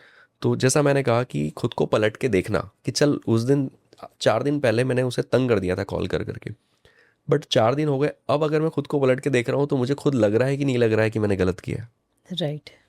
उस मोमेंट पर तो मैं नहीं माना, बट अगर मुझे यहाँ लग रहा है कि यार ऐसा नहीं करना चाहिए था, तो यानी इतनी अवेयरनेस तो है कि मैं ऐसा हो जाता हूँ और ऐसा होके मैं ऐसी ऐसी हरकतें करता हूँ। तो correct. That is a part of self awareness, है ना? तो पहले तो बहुत सारे लोगों में ये अवेयरनेस ही नहीं है कि उनमें कोई परेशानी है।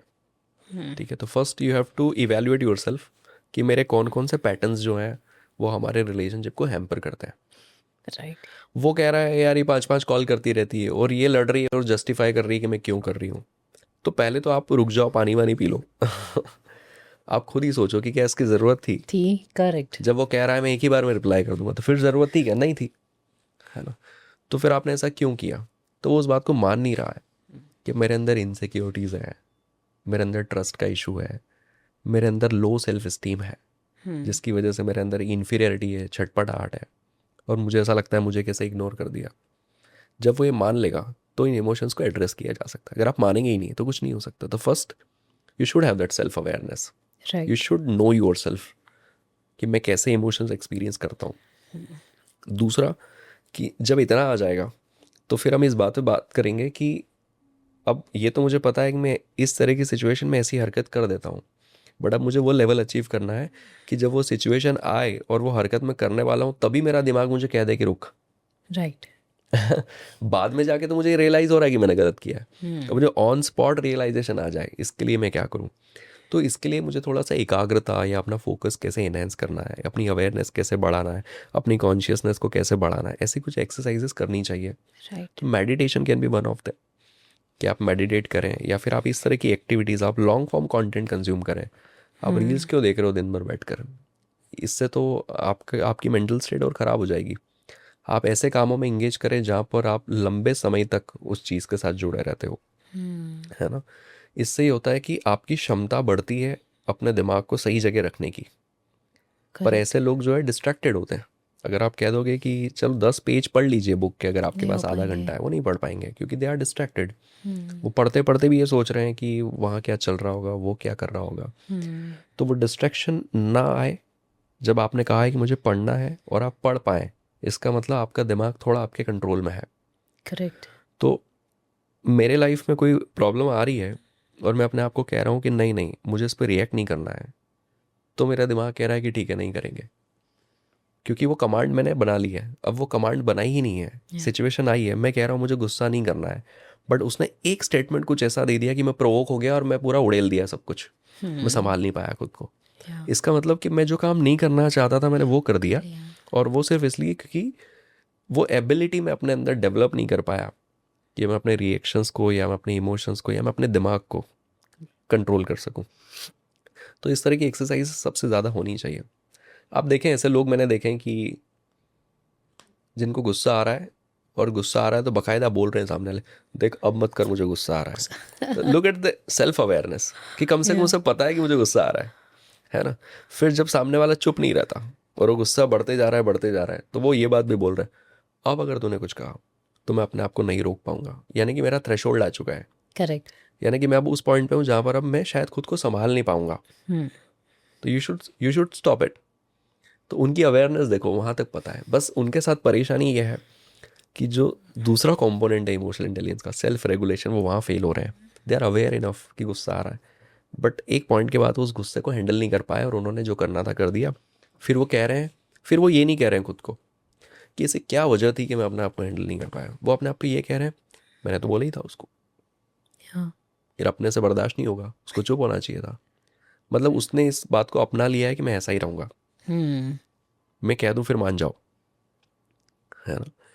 वो ये नहीं कह रहा है यार मैं ऐसा क्यों हूँ, जब मुझे दिख रहा है कि गुस्सा आ रहा है तो मैं रोक क्यों नहीं पाया उसको. राइट. तो दैट इज सेल्फ रेगुलेशन. कि सेल्फ रेगुलेशन कैसा हो रहा है, इनर डायलॉग क्या है, उस समय आपका पॉस्चर कैसा है. जैसे आपने कहा कि वो लिफ्ट के बाहर जाके 2-3 बार बटन दबा देगा, यानी कि हमारी फिजियोलॉजी के साथ हमारे इमोशंस जुड़े होते हैं. कि एक व्यक्ति एंग्शियस है तो वो दिख जाएगा कि एंग्शियस है, क्योंकि उसकी बॉडी लैंग्वेज में वो हरकतें नजर आएंगी. करेक्ट. वो पैर हिला रहा होगा, वो बार बार टैप कर रहा होगा, वो आगे मतलब छटपटाहट होगी उसके अंदर. एक व्यक्ति नर्वस है तो वो बैठा होगा नर्वस जैसा, एक व्यक्ति कॉन्फिडेंट है तो वो वैसा बैठा होगा. तो हमारी बॉडी लैंग्वेज में दिख जाता है कि हम क्या इमोशन में हैं. तो ऐसा कहते हैं कि आपको पता है कि आपको गुस्सा आ रहा है, और अगर आपको इतनी अवेयरनेस है कि इस गुस्से में मैं एक सर्टेन वे में ब्रीथ करता हूँ, सर्टेन वे में बोलता हूँ, सर्टेन वे में बिहेव करता हूँ, what if I change the patterns.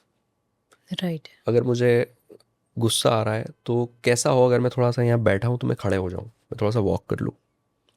कैसा हो कि मैं अपना 2-3 गहरी सांसें ले लूँ, वो ब्रीदिंग का पैटर्न ब्रेक कर दूँ. कैसा हो कि मैं थोड़ा पानी वानी पी लूँ. कैसा हो कि जब मुझे अंदर ऐसा लग रहा है कि मैं बैंड बजा दूंगा, ये कर दूंगा, वो कर दूंगा, ऐसा कर दूंगा, इंस्टेड मैं ये कह दूं कि आई कैन कीप माई काम, इट्स ओके, मैं इस चीज़ पर कल जवाब दूंगा, आज कुछ नहीं कहूँगा. What if I say all this to myself. अगर आप इतना कह दो तो कितना भी हाई इंटेंसिटी वाला इमोशन का वेव आया होगा वो पास हो जाएगा.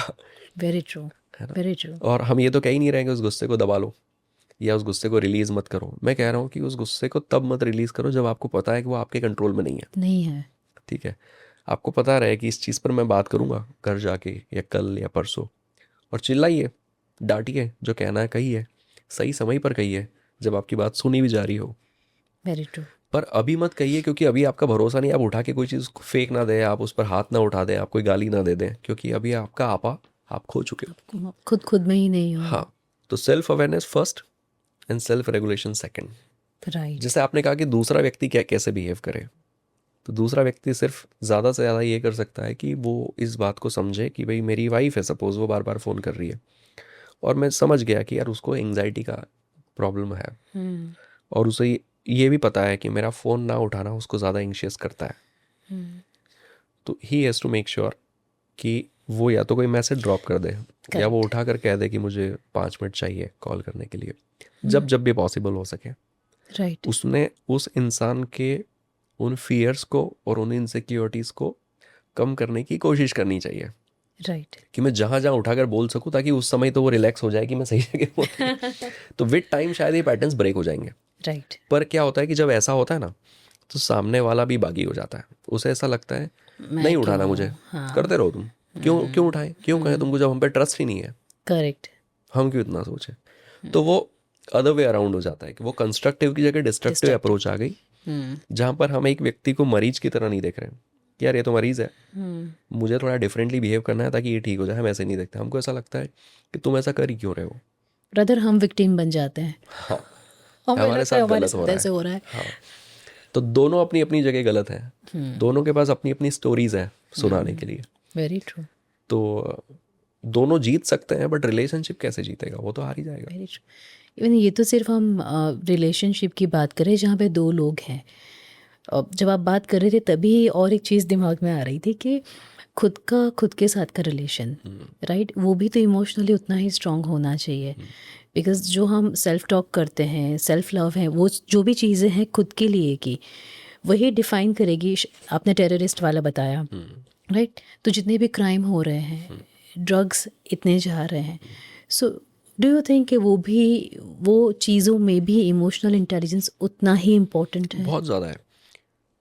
हमें ये पता रहे, जैसे that is a part of self awareness कि मुझे कब गुस्सा आ जाता है. This is a part of self awareness कि मैं कब कैसे बिहेव करता हूँ. जी. जैसे मेरा एक फ्रेंड है, तो वो जब भी उस ग्रुप के साथ अल्कोहल कंज्यूम करने बैठता है तो वो हमेशा एंड अप करता है ज़रूरत से ज़्यादा अल्कोहल कंज्यूम करके, और फिर वो वॉमिट करता रहता है, फिर नेक्स्ट डे उसकी तबीयत ख़राब रहती है। और उसे हर बार ये बोला जाता है कि तू थोड़ा हिसाब से पिया कर, तू थोड़ा सा ज़्यादा कर देता है। या तो वो हमेशा कहता है कि अरे नहीं नहीं ऐसा नहीं, वो पिछली बार ऐसा हो गया था, अरे पिछली बार वैसा हो गया था, अरे कुछ नहीं हिसाब से ही करेंगे ऐसा, और वो फिर से ज़्यादा पीता है। तो सेल्फ अवेयरनेस की कमी है ना, उस इंसान को पता होना चाहिए कि मैं ज़्यादा तो पीता ही हूँ, आज मैं अपने आप को रोकने वाला हूँ। तो जब आप अवेयर होते हो कि मेरे अंदर ये दिक्कत है, तो आपका दिमाग सॉल्यूशन पे काम करना शुरू करता है। राइट। जब आप अवेयर ही नहीं होते, आपको पता है कि यार मुझे मीठा खाना बहुत पसंद है, जब मैं मीठा देखता हूँ तो मुझसे रहा नहीं जाता। जब आप इस बात से अवेयर हैं तो आप डिफेंड नहीं करते, अरे कहाँ खाता हूँ मीठा, अरे अब इतना तो खाएगा ना इंसान, अरे नहीं खाता हूँ, इनको पता नहीं क्यों ऐसा लगता, अरे ऐसा क्यों बोल रहा है, जब तू खाता है तो खाता है। करेक्ट। इंस्टेड अब आप अवेयर हो कि आपका मन हो जाता है, आपको कैसे रेगुलेट करना है। आप कोशिश करो कि आपके, कहते हैं कि अपने आसपास के सराउंडिंग को आपको इस तरह से डिज़ाइन करना चाहिए जो आपको एम्पावर करे। कि मुझे अगर स्मोक छोड़नी है, मुझे अल्कोहल क्विट करना है, तो मुझे चाहिए कि मेरे आसपास ये एक्टिविटीज़ ना हो रही हो, क्योंकि वो राइट। देख के मैं ट्रिगर हो सकता हूँ। तो सेल्फ रेगुलेशन पे काम शुरू होता है जब आप अवेयर होते हो। वेरी तो फ़र्क पड़ता है कि हर चीज़ पर, कि इमोशनल इंटेलिजेंस का रोल ज़िंदगी के हर पल में है। मोड में है। हाँ, हर जगह। आप ट्रैफिक पे खड़े हैं और पीछे से किसी ने अननेसरी 2 बार हॉर्न मार दिया, आप इतने में भी ट्रिगर हो सकते हो वेरी ट्रू। कि भाई क्या हमारे ऊपर से निकालेगा क्या, है ना, हम सामने वाले पे चढ़ा दूँ क्या। हाँ। अब आप गुस्सा हो सकते हो वो हॉर्न सुन के, और आप ये भी कह सकते हो कि भाई लोग तो लोग हैं यार, क्या करें इनका, इट्स ओके, Correct. आप तो अपना म्यूजिक पे फोकस करो। फोकस कर लो वहाँ पे। तो इमोशनल इंटेलिजेंस है, हर पल में है, हर जगह है। और अगर इस चीज़ को अगर हमने अपने अंदर ले आए तो ज़िंदगी बेहद आसान है, ब्यूटीफुल। बहुत ज़्यादा है। आपको पता रहे कि मैं अवेयर हूँ इस बात से कि भाई मैं बहुत जल्दी इन्फ्लुएंस हो जाता हूँ किसी से भी। मुझे कोई भी इंसान थोड़ा मोटिवेट करता है और मैं चार्ज अप हो जाता हूँ, मैं अवेयर हूँ इस बात से। तो मुझे अब ये ध्यान रखना है कि आज मैं मोटिवेट ना हो, या आज मैं चार्ज अप ना हो इस चीज़ के लिए। मेरा फ्रेंड कह रहा है कि यार छोड़ना एग्ज़ाम ठीक है ना, अभी घूम के आते हैं 2 घंटे में, मुझे पता है वो 2 बार बोलेगा और मैं मान जाऊँगा, तो आज मुझे नहीं मानना है। तो first you have to be aware कि कौन सी ऐसी चीज़ें हैं जो आपकी कमियां हैं। और कॉन्शियस एफर्ट्स वहाँ पे डालने ही हाँ, होंगे। Conscious intervention is really very important, but वो अवेयरनेस के बाद ही आएगा। अगर इंसान माने ही ना कि समस्या है तो वो दवाई किस बात की लेगा। Very true. Belief generally, beliefs बचपन से बन जाती है, बहुत सारी चीज़ों में हम फ्रेम हो जाते हैं, वो एक बाउंड्री हमारे आसपास सेट हो जाती है जब से हम चाइल्डहुड में होते हैं। सो आई बिलीव कि हमारे बहुत सारे इमोशंस ऐसे हैं जो हमारी इंटेलिजेंस डेवलप होती है, इमोशनल इंटेलिजेंस डेवलप होती है, वो चाइल्डहुड से होती है, राइट? तो वो इंटेलिजेंस को क्या हम आज रेक्टिफाई कर सकते हैं? हाँ, ब्रेन जो है वो न्यूरोप्लास्टिक जी। है ना। जैसे एक किस्सा बताता हूँ कि एक इंसान जो है वो, उसकी बहुत छोटी सी दुनिया है, उसके ऑफिस के 4 लोग जो हैं वही उसकी दुनिया है। ऑफिस में रहना, ऑफिस के काम करना, वो उसी को जीता है, उसी में उसको मज़ा आता है, वो खुश है वहाँ पर बहुत। जी। अब वो बहुत ऑनेस्ट और बहुत सुलझा हुआ व्यक्ति है, इसने अपनी पूरी ज़िंदगी उस ऑफिस को दे दी। अब उस ऑफिस में एक नया बॉस आया, उस नए बॉस ने उसके ऊपर फाइनेंशियल इरेगुलरिटी का कोई एलिगेशन लगा दिया। अब वो कह रहा है मैंने कुछ गलती की नहीं, बॉस ने उसके ऊपर एलिगेशन भी लगाया, उसे पूरी ऑफिस के सामने गालियाँ दी, उस पर हाथ उठाया, उसकी कॉलर पकड़ी, उसको ऑफिस से बाहर निकाल दिया और कह दिया कल से आप मत आओ। अब ये इंसान जिसको ऐसा लगता है मैंने पूरी ज़िंदगी इस इसको दे ऑफिस को दी। दी है, और ये 4 लोग जिनको मैं अपना सब समझता था, इन 4 लोगों के सामने मुझे इतना जलील किया गया आज, या राइट। और वो भी उस चीज़ के लिए जो मैंने की ही नहीं है, और वो हमेशा ऑनेस्ट रहा। अब आज जब उसके साथ ये सब हो रहा था तो उसका मन कर रहा था कि इस बॉस का गला दबा दूँ, है ना। आज आज उसकी जान ले लूँ, इतना ज़्यादा गुस्सा आ रहा है। और वो चुपचाप अपने घर चला गया, और वो इतना डिप्रेस फील किया उसने कि वो अगले 3 महीने अपने घर से नहीं निकला। उसे ऐसा लगा कि मैं क्या मुंह दिखाऊंगा, कि मेरे पे हाथ उठाया, गालियाँ दी, चोरी वोरी के इल्ज़ाम लगा दिए। 3 महीने बाद जब निकला तो उसने सोचा यार अब जॉब नहीं करेंगे, खुद का कुछ करता हूँ। तो उसने छोटा मोटा काम शुरू कर दिया।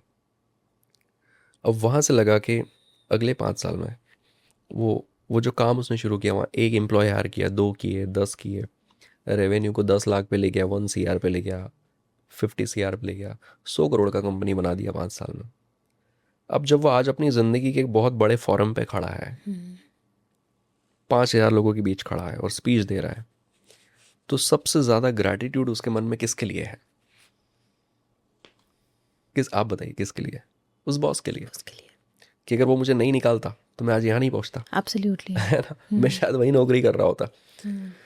तो वो बॉस जिसके लिए उसे ऐसा मन कर रहा था कि गला दबा दूँ, वो इन 4-5 सालों में ना उससे मिला, ना उस बॉस ने उसे सॉरी कहा, पर वो आज उसी को शुक्रिया अदा कर रहा है इस फॉरम से। थैंक गॉड वो इंसान आया और उसने मुझे निकाला।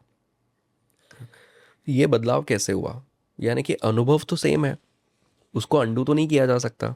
वो गालियाँ, वो हाथ उठाना, वो कॉलर पकड़ के बाहर, वो तो हो चुका, वो तो एज इट इज़, उसको मिटाया नहीं जा सकता। पर उसको लेकर इसके दिमाग में जो सेंटिमेंट था वो कैसे चेंज हो गया? That is what we call neuroplasticity. Correct. कि हमारे जीवन के इवेंट्स नहीं बदलते हैं, बट उन इवेंट्स के बारे में हमारे विचार और हमारी भावनाएं बदल सकती है। राइट। अब कैसे हुआ होगा? एक दिन में नहीं हुआ होगा। जब उसने अपना काम शुरू किया होगा तो उसने अपने आप को बोला होगा, अच्छा ही हुआ यार वहाँ से निकल गया, अब खुद का तो कुछ शुरू कर रहा हूँ। जब पहला एम्प्लॉय आया होगा तो कहा होगा, अच्छा ही हुआ यार, आज मैं अपना खुद का एम्प्लॉय हायर कर रहा हूँ, कल तक मैं किसी और का एम्प्लॉय था। करेक्ट। जब वो 1 CR गया होगा तो उसने कहा होगा, अच्छा ही हुआ। यानी कि उसने कॉन्स्टेंटली री इन्फोर्स किया होगा खुद को, उसने लगातार अपने आप को याद दिलाया होगा करेक्ट। कि वो सारी चीज़ें होने की वजह से ये सारी प्रोग्रेस आ रही है। इस वजह से वो सेंटिमेंट ग्रेजुअली चेंज हो गया, वो एक दिन में नहीं हुआ। तो आपके लाइफ का कितना भी बुरा इवेंट हो, उस इवेंट को लेकर अगर आपकी माइंडसेट, आपके थॉट्स अगर आज थोड़े बदलने शुरू हो, तो आप देखेंगे कि कुछ महीनों बाद आप उस इवेंट को ट्रॉमा की तरह नहीं याद रखेंगे। एब्सोल्युटली। आपको लगेगा आपके जीवन का सबसे बड़ा लेसन था वो। Very true. तो एनीथिंग कैन बी रीअरेंज्ड, रीऑर्गेनाइज्ड, या ओरिएंटेशन चेंज हो सकता है। एक्सपीरियंसेस नहीं बदलेंगे, वो इवेंट्स नहीं चेंज होंगे, बट उसको लेकर आपके विचार चेंज हो जाएंगे। और यही तो हमें चाहिए। बचपन में कुछ बुरा हो गया है, किसी रिलेशनशिप में फेलियर मिल गया हो, तो अब अंडू का ऑप्शन तो ईश्वर ने दिया नहीं है। तो दूसरा ऑप्शन ये है कि उसके बारे में हम अपने विचार बदलें। करेक्ट। खुद नहीं कर पा रहे हो तो किसी की हेल्प से करो, बट उसको ट्रॉमा मत बनने दो। Very true. This can be done. वैन आप जब ये बात कर रहे हैं, मैं महाभारत रामायण थोड़ा ज़्यादा देखती हूँ और उसका इन्फ्लुएंस है मुझ पे, ऐसा मुझे लगता है।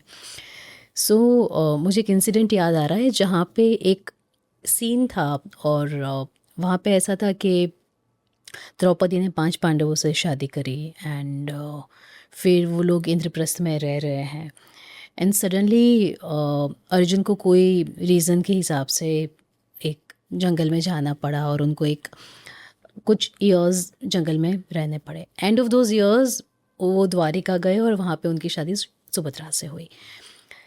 जब ये रिचुअल हो रहा था द्रौपदी और पांडवों की शादी का, तब ऐसा एक अग्रीमेंट था कि जहाँ पे द्रौपदी एज अ क्वीन रह रही है, वहाँ पे दूसरी क्वींस नहीं रहेगी, वो उसकी टेरिटरी रहेगी, दूसरी क्वींस दूसरी कोई जगह पे रह सकती है। एंड सर्टेन सिचुएशन के हिसाब से अर्जुन अपनी ये वाइफ को, सुभद्रा को लेके इंद्रप्रस्थ आता है, एंड वहाँ पे द्रौपदी कृष्ण को ये बोलती है कि यार तुम्हारी बहन है, बट फिर भी मेरा तो प्रॉमिस टूट रहा है ना, मैंने तो अपनी पूरी ज़िंदगी इन लोगों के लिए दे दी, तो मेरी क्या गलती है? तब बहुत अच्छी बात कृष्ण उनसे कहते हैं कि अभी तुम सिर्फ रीज़न देख रहे हो, अभी तुम सिर्फ कारण देख रही हो, राइट, कि ऐसा तुम्हारी लाइफ में हुआ, राइट, क्यों उसके लिए ढूंढ रही हो, बट आफ्टर फ्यू ईयर्स तुम्हें ये रियलाइज़ होगा कि उसका तात्पर्य क्या था, उसका पर्पस क्या था। एंड जब महाभारत का युद्ध हुआ, तब अभिमन्यु वॉज द वन के उनकी पहले डेथ हुई। अगर वो अभिमन्यु सुभद्रा के सन थे, वो नहीं होते युद्ध में, तो प्रोबेबली वो दिन महाभारत में पांडवास हार जाते।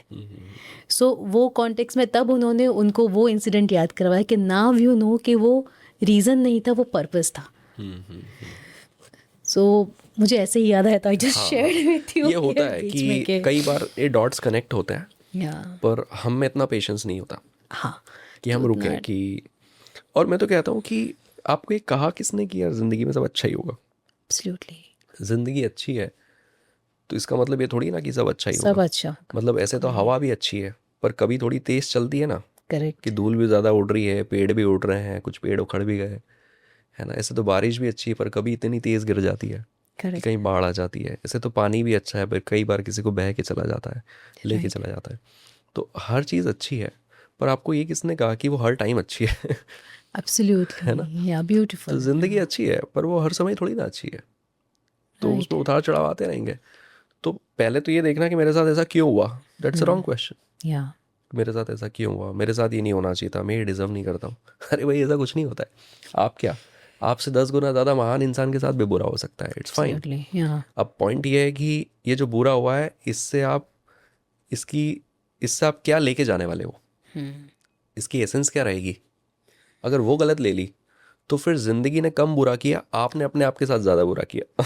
एब्सोल्युटली। है ना। या वैसा है। तो अगेन कि हम कितना अवेयर हैं कि हम अपने ज़िंदगी से क्या सीखते हैं हर पल। Very true. ये हमेशा हमारे हाथ में है। या ज़िंदगी हमारे साथ जो करती है वो ज़िंदगी के हाथ में है।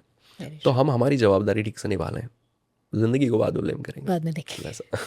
Very true. मैनी टाइम्स लोग को कोई भी चीज़ में या लाइफ में कंटेंटमेंट फील नहीं होता। ऑलवेज या वो फोमो में रहते हैं कि कुछ मिस आउट है, कुछ मिस आउट है। सो इन दैट केस क्या करना चाहिए? ये सोशल कंपैरिजन की वजह से होता है कि lot of social comparison is there. जब या मेरी महत्वाकांक्षाएं या मेरी ज़रूरतें मुझे पता ही नहीं कि क्या है। या अगेन कि मैं अपने आप को जानता ही नहीं मैं कैसा हूँ। I am not self aware. या तो फिर मुझे लोग जो कह देंगे कि वो चीज़ अच्छी है, तो फिर मुझे वो चाहिए। किसी ने कह दिया वो चीज़ अच्छी है, तो फिर मुझे वो चाहिए। मैं अपने आप से नहीं पूछ पा रहा कि मेरी ज़रूरतें क्या है। तो जब ऐसा कहते हैं ना कि ज़िंदगी का मकसद है आप खुद को जानो। खुद को इसलिए जानो क्योंकि आपको पता रहे कि ये 1000 चीज़ें पड़ी है, इसमें से 10 मेरे काम की है। जब आप खुद को नहीं जानते तो आप उन हज़ारों चीज़ों के पीछे रैंडमली भागते रहते हो, और 500 मिल गई फिर भी 500 के लिए दुखी रहते हो। या तो सेल्फ अवेयरनेस जिस इंसान को नहीं है, उसको fear of missing out, FOMO रहता है। मैंने ये मिस कर दिया, मैंने कुछ छोड़ तो नहीं दिया, मेरा कुछ चला तो नहीं गया। करेक्ट। और वो लोग जो अपने जीवन से अवेयर हैं, जिन्हें क्लैरिटी है कि मुझे लाइफ में कहाँ जाना है, मुझे क्या करना है, उन्हें इस बात से फ़र्क नहीं पड़ता उनका पड़ोसी क्या कर रहा है, उनका दोस्त क्या डजंट कर रहा है, मैटर। क्योंकि वो सोशल कंपैरिजन का हिस्सा नहीं है। करेक्ट। आपकी ज़िंदगी आपकी है, तो आपका बीता हुआ कल आपको पता है, आपको अपना आज पता है, और आपको कल कहाँ होना है ये पता है। वो क्योंकि वहाँ चला गया इसलिए मुझे भी वहाँ जाना है, ये जीवन को दुखी करने का एक बड़ा इजी तरीका है राइट। कि आप सोशल कंपैरिजन में जाओ। तो अगर आप अपने आप को ठीक से नहीं पहचानते तो ये सारी चीज़ें होती रहेंगी। एक और चीज़ कि अगर आप हीन भावना से ग्रसित हैं, इन्फीरियरिटी है, अगर आपको ऐसा लगता है कि आप कम हैं, आप खुद को कम आंकते हैं या या खुद को नीचा देखते हो, तो वैसे में आप हमेशा उन चीज़ों को पाने की कोशिश करते हो जो उन लोगों ने पाई जिनको आप सुपीरियर मानते हो। Correct. I look up to him, उसने कुछ किया तो मुझे भी वो करना है ना। ताकि जब मैं भी वो कर लूँगा तो मैं शायद उसके समान हो जाऊँगा या मैं उसके बराबरी पे आ जाऊँगा। तो ये एक परेशानी है कि उस हीन भावना को मैं डील नहीं कर पा रहा। अगेन या लैक ऑफ इमोशनल इंटेलिजेंस, कि मैं अपने इमोशंस को एड्रेस नहीं कर पा रहा हूँ कि मेरे अंदर ये भावना कहाँ से पैदा हुई, राइट। ये क्यों आई, ये राइट। किसकी वजह से आई। एक लड़का, उसको लड़की ने रिजेक्ट कर दिया, किसी दूसरे लड़के के साथ उसने अफेयर कर लिया। तो ये लड़का जो है, इसने जिम ज्वाइन कर लिया, इसने एजेंडा बना लिया कि मैं इसको अपना ट्रांसफॉर्मेशन दिखाऊंगा, मैं क्या बन सकता था। वो जो लड़का जिसके पीछे गई है ना, उससे ज़्यादा सही बन के दिखाऊंगा। अब ये दिन रात जिम जा रहा है, डाइट ले रहा है, इसने एजेंडा बना लिया और ये बिल्टअप कर रहा है खुद को, और ये इसने कर भी लिया। राइट। अब सवाल ये है कि क्या ये कर लेने के बाद वो आ गई? अगर आ गई तो सफल हो गए, अगर नहीं आई तो फिर किसके लिए किया है? या ये तो आपको कभी चाहिए ही नहीं था। अगर आपको चाहिए होता तो आप पहले से कर रहे होते। तो ये क्या है? Social blueprint. हमें लोगों को दिखाने के लिए कुछ करना पड़ रहा है। किसी ने बड़ी कार खरीद ली और मैंने उसको देखकर मेरे अंदर जलन की भावना आई और मैंने ठान लिया मैं इससे बड़ी लेके आऊँगा। अब मुझे बड़ी कार कभी चाहिए भी थी या सिर्फ उसको देख के ला रहा है? राइट। अगर उसको देख के ला रहा हूँ तो मैं ज़िंदगी भर चीज़ों को अचीव करने में हाथ पैर मारता रहूँगा और कोई ना कोई ऐसा होगा जो मुझसे ऊपर होगा, तो मैं एब्सोल्युटली। फोमो में रहूँगा। और अगर मुझे पता है कि नहीं मेरे लिए ये काफ़ी है, मैं इतने में खुश हूँ, तो फिर मैं अपनी ज़िंदगी को अपने तरीके से जी सकता हूँ। मुझे पता है कि मैं जिम Absolutely. मेरे लिए जा रहा हूँ और मुझे कितना जाना है। मुझे पता है कि मैं खुद के लिए कमा रहा हूँ, मुझे कितना कमाना है। मुझे पता है कि मैं इस कार से खुश हूँ, मुझे नहीं चाहिए बड़ी बड़ी गाड़ियाँ। तो आपको पता होना चाहिए कि आप कौन हैं और कैसे हैं और आप कहाँ जाना चाहते हैं, और Very उसको true. चेज़ कीजिए, Very true. राइट। इनफैक्ट उसको भी चेज़ करने के प्रोसेस में गीता में तो ऐसे ही कहा है कि उस प्रोसेस के ही मज़े लीजिए, रिजल्ट ओरिएंटेड मत हो जाइए, एक्शन Correct. ओरिएंटेड ही रहिए। Yeah. कि वहाँ तक जाने की जो जर्नी है उसका आनंद लीजिए। Right. जैसे मैं भी परीक्षित जी को कह रहा था कि मुझे ट्रैवलिंग का शौक है, पर इस तरह की ट्रैवलिंग की यहाँ से उस पॉइंट पे जाना है, उस पॉइंट पे जाके मुझे कोई मज़ा नहीं आ रहा है, मुझे जाने का जो मज़ा है वो चाहिए. वो चाहिए। उस जगह गए, एक दो जगह एक्सप्लोर की, वहाँ के रिजॉर्ट में रुके 2-4 दिन और वापस लौट के आ गए। Right. तो उस जगह से ज़्यादा मुझे वो प्रोसेस कि कहीं बादल हो रहे हैं, कहीं बारिश हो रही है, किसी ढाबे पर कार रोक ली है, वहीं खड़े खड़े चाय पी रहे हैं, कहीं कुछ खाया कहीं कुछ पिया और Yeah. म्यूज़िक सुन रहे हैं। और तो जो जर्नी है that should be the The goal. Fun, Yeah. कि मैं ये लाइफ में अचीव करना चाहता हूँ, मुझे खुद चाहिए इसलिए अचीव करना है, और इस क्योंकि मैं उस चीज़ के लिए दिन रात काम कर रहा हूँ जो मुझे चाहिए, इसलिए मैं खुश हूँ, Yeah. मैं कंटेंटमेंट की फीलिंग में हूँ। Yeah. और मैं अपने आप को ये जवाब दे सकता हूँ कि मैं वो कर रहा हूँ जो मुझे चाहिए था, Very true. ना कि मैं वो कर रहा हूँ जो क्योंकि लोगों ने कर लिया इसलिए मैंने भी गोल बना लिया। तो जब आप परिपक्व नहीं होते तो आप आपकी ज़िंदगी को उस स्टाइल में जीते हो, Absolutely. वैसा है। Absolutely. Nice. मज़ा आ रहा है. So, AI का एरा अभी चल रहा है, राइट? और अभी कल मैं एक वीडियो देख रही थी, रील नहीं बोलूँगी अभी, आपने मना किया. सो अभी मैं एक वीडियो देख रही थी कल, जिसमें ऐसा बताया गया था कि AI भी EI होगा. मतलब एक रोबोट है, उसमें भी इमोशंस होंगे, राइट? बट ह्यूमन है, इमोशन की शुरुआत ही ह्यूमन से हुई है, ह्यूमन से EI और EI से AI. अभी वो रिवर्स होने वाला है कुछ सालों के बाद, जब probably down the line 15 years 20 years, right? AI में भी EI आएगा. Is it dangerous? एआई में भी अगर एआई आ गया तो अगर वो ह्यूमैनिटी को या इंसानों को सर्व कर रहा है तो बहुत अच्छी बात है। मैं तो चाहता हूँ आज ही आ जाए, कि लोगों की ज़िंदगी में इतना दुख है तो वो किसी रोबोट से ही बैठ के बात कर लें। मतलब as long as it is serving the humanity there is no problem in no it, problem about it. है ना। लोगों को ऐसा लगता है कि यार सब जगह एआई आ जाएगा तो इंसान करेंगे क्या, कमाएंगे क्या, खाएंगे क्या, एम्प्लॉयमेंट कैसे मिलेगी। अरे भाई, लोग भूखे मरेंगे तो कोई ना कोई इंसान आएगा जो उसको भी बिजनेस बना लेगा, राइट. कि मैं इनकी भूख मिटा के कैसे कुछ ग्रो कर सकता हूँ। तो भूखा तो कोई नहीं मरेगा, right.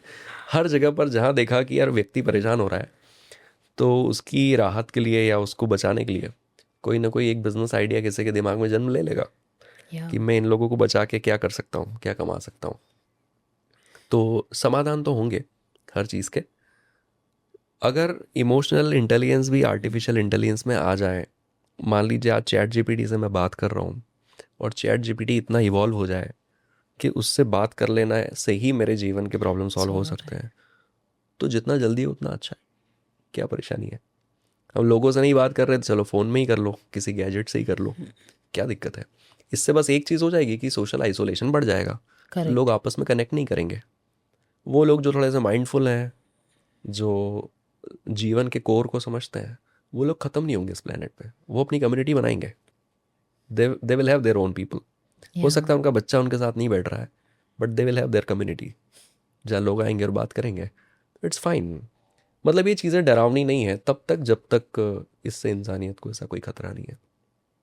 Okay. Do you think so AI is a better listener than your spouse? हाँ, ऑब्वियसली उसको तो डिज़ाइन ही उस चीज़ के लिए किया है ना कि वो ज़्यादा अच्छा सुने, पर वो पानी का ग्लास नहीं भर के दे रहा अभी। वो डॉक्टर के यहाँ भी नहीं चल रहा साथ में, वो मेडिसिन भी नहीं दे रहा है, वो सिर पे हाथ भी नहीं घुमा रहा है, तो तब तक तो स्पाउस ही इम्पोर्टेंट है। AI की जनरेशन में ऐसा है कि बिकॉज अभी की जो जनरेशन है, अभी का जो यूथ है, वो मेजरली अपनी सारी चीज़ें AI के ऊपर डिपेंडेंट है, राइट? सो उनको कुछ भी एक्टिविटी करनी है या कुछ भी सोल्यूशन चाहिए तो वो AI के पास जाता है. खुद की इंटेलिजेंस, खुद का IQ एंड EQ, दोनों को मुझे ऐसा लग रहा है कि वो सेकंड प्रायोरिटी देता है and first priority is AI। What do think कि इन अ राइट रिलेशनशिप, जब अभी की जो जनरेशन है उसको आप क्या कहना चाहेंगे कि उनको अपनी रिलेशनशिप को करेक्ट कैसे करना है? देखिए, जब जब बाइक इन्वेंट हुई थी ना, बाइक और कार, तो इंसान को 100 मीटर भी जाना होता था तो बाइक उठा के जाता था, राइट। है ना। इस चीज़ से ये बात ख़त्म नहीं हुई कि आपको वॉक नहीं करना है ना। मतलब वॉक करने का महत्व ख़त्म नहीं हुआ। या इट जस्ट कि बाइक ने ज़िंदगी को आसान बना दिया, है ना। लोगों ने ये नहीं सोचा कि यार बाइक आ गई है तो आज से चलना बंद।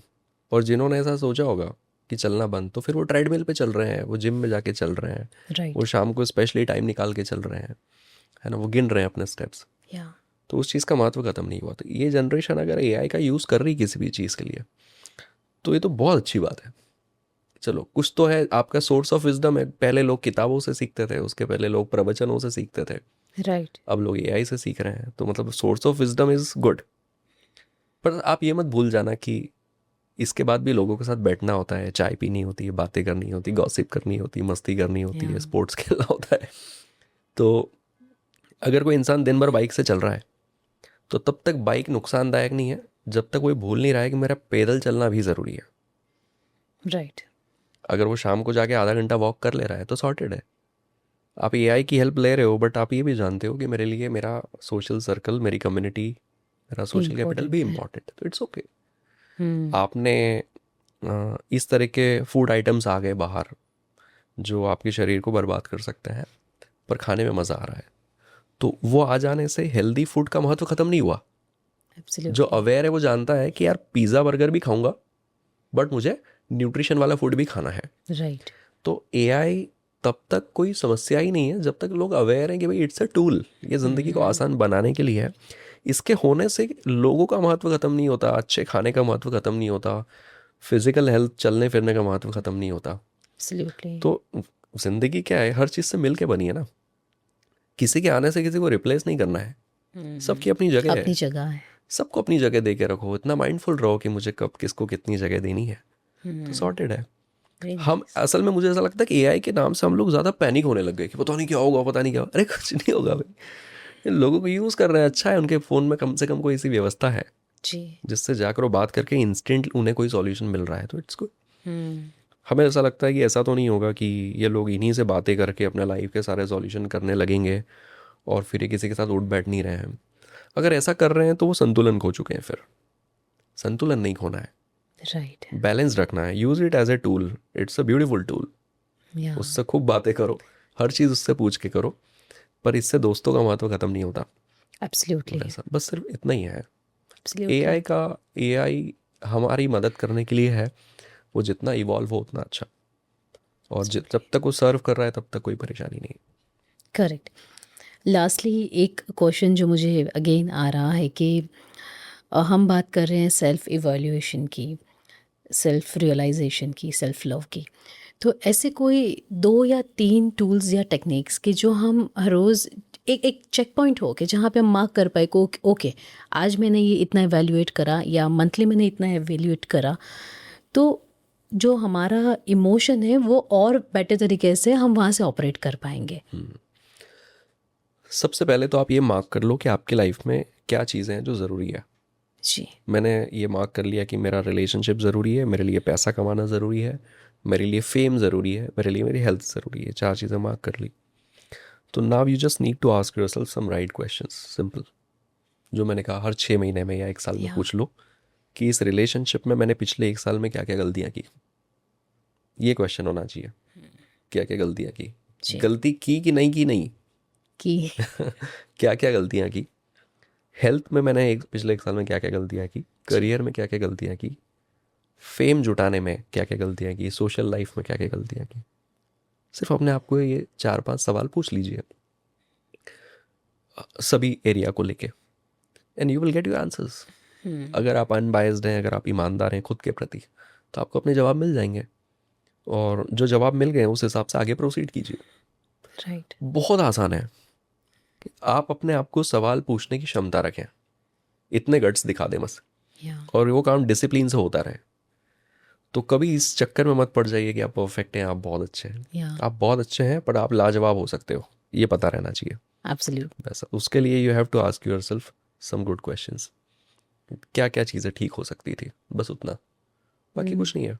सिंपल, आपको समझ में आ जाएगा कि यार मैंने पिछले 1 साल में पर्सनल रिलेशनशिप ख़राब कर लिया है, या कैसे ख़राब कर लिया है, क्या चीज़ें की, क्या नहीं की, किन बातों का ध्यान रखना था, सब कुछ आपके सामने आ जाएगा।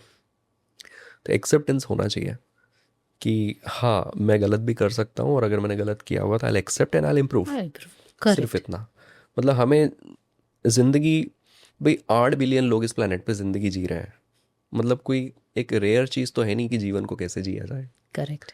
है ना। हर कोई जी रहा है, सबकी ज़िंदगियाँ चल ही रही है, और अरबों एग्जाम्पल्स हैं हमारे सामने। तो इसका मतलब ये कोई मुश्किल काम तो नहीं है। जैसे पौधा, हमने देखा कि करोड़ों अरबों पौधे लगे हुए हैं इस प्लेनेट पे, तो हमको लगता है कभी ऐसा पौधा लगाना कोई बहुत मुश्किल काम है, इस पौधे को बड़ा करना मुश्किल काम है? नहीं, सिंपल प्रोसेस है, हमने इतना देख लिया या है ना, कि सॉर्टेड है भाई, ऐसे ऐसे कर दो और ऐसे ऐसे हो हो जाएगा। जाएगा। तो जीवन भी ऐसा ही है कि सॉर्टेड है, हमने इतना देख लिया है कि आपको 2-4 चीज़ें हैं जो ठीक करनी होती है, वो कर लिया तो सब सही हो जाएगा। उसको कॉम्प्लेक्स हम बनाते हैं एक्चुअली। नहीं मेरे साथ ऐसा हुआ तो क्यों हुआ, अब इसका क्या सॉल्यूशन है, उसने मुझे गाली दी तो कैसे दी, अभी इसका क्या करें भाई, या तो उसके साथ रह ले, या मत रहे, या उसे माफ़ कर दे, या उससे दूरी बना ले। बट क्यों दी का क्या जवाब है। करेक्ट। अब उसने दी तो मैं भी दूंगा। अब ये कॉम्प्लेक्सिटीज़ हम डेवलप कर रहे हैं, हम सिचुएशन को वर्स्ट हम बना रहे हैं, है ना। उसने मेरे साथ ऐसा किया, अब आज के बाद मैं अब किसी के साथ अच्छा नहीं करूँगा, क्योंकि मेरी अच्छाई का मुझे क्या फ़ायदा मिला। These are the destructive lessons that we learn. या जीवन जब थोड़ा सा फेयर नहीं होता आपके साथ तब। तो मैंने कहा ना कि ज़िंदगी ऊपर नीचे होती रहेगी, आप आपके लेसन सीखते रहो। तो एब्सोल्युटली। जब हम सीखना ही हमारा गलत शुरू हो जाता है, कि हमने लेसन ही गलत सीखने शुरू कर दिए, हम रिवेंजफुल जब हो जाते हैं, बस वो वहीं से सब कुछ बदल जाता है, एब्सोल्युटली। वहीं से जीवन कठिन है। एब्सोल्युटली। मज़ा आया, बहुत मज़ा आया। In fact thank you so very much, thank you so much for coming on our podcast. And हमें ऐसा लग रहा है कि वो जो 4 फ्रेंड्स की आपने बात बताई थी ना, you are one of them. तो हमें अभी सिर्फ 3 ढूंढने हैं और के। सो वी आर ग्लैड कि एक मिल गया। सो थैंक बहुत यू, मज़ा आया थैंक्स ना। फॉर हैविंग मी, और मुझे खुद बहुत अच्छा लगा। यहाँ की एनर्जी बहुत अच्छी है, आप बहुत शांत है, बहुत स्टेबल है, बहुत स्थिरता है, आपके ऑफिस का माहौल बहुत अच्छा है। Thanks a lot, thank you for thank you so much, thank you. Having, God bless. Bye.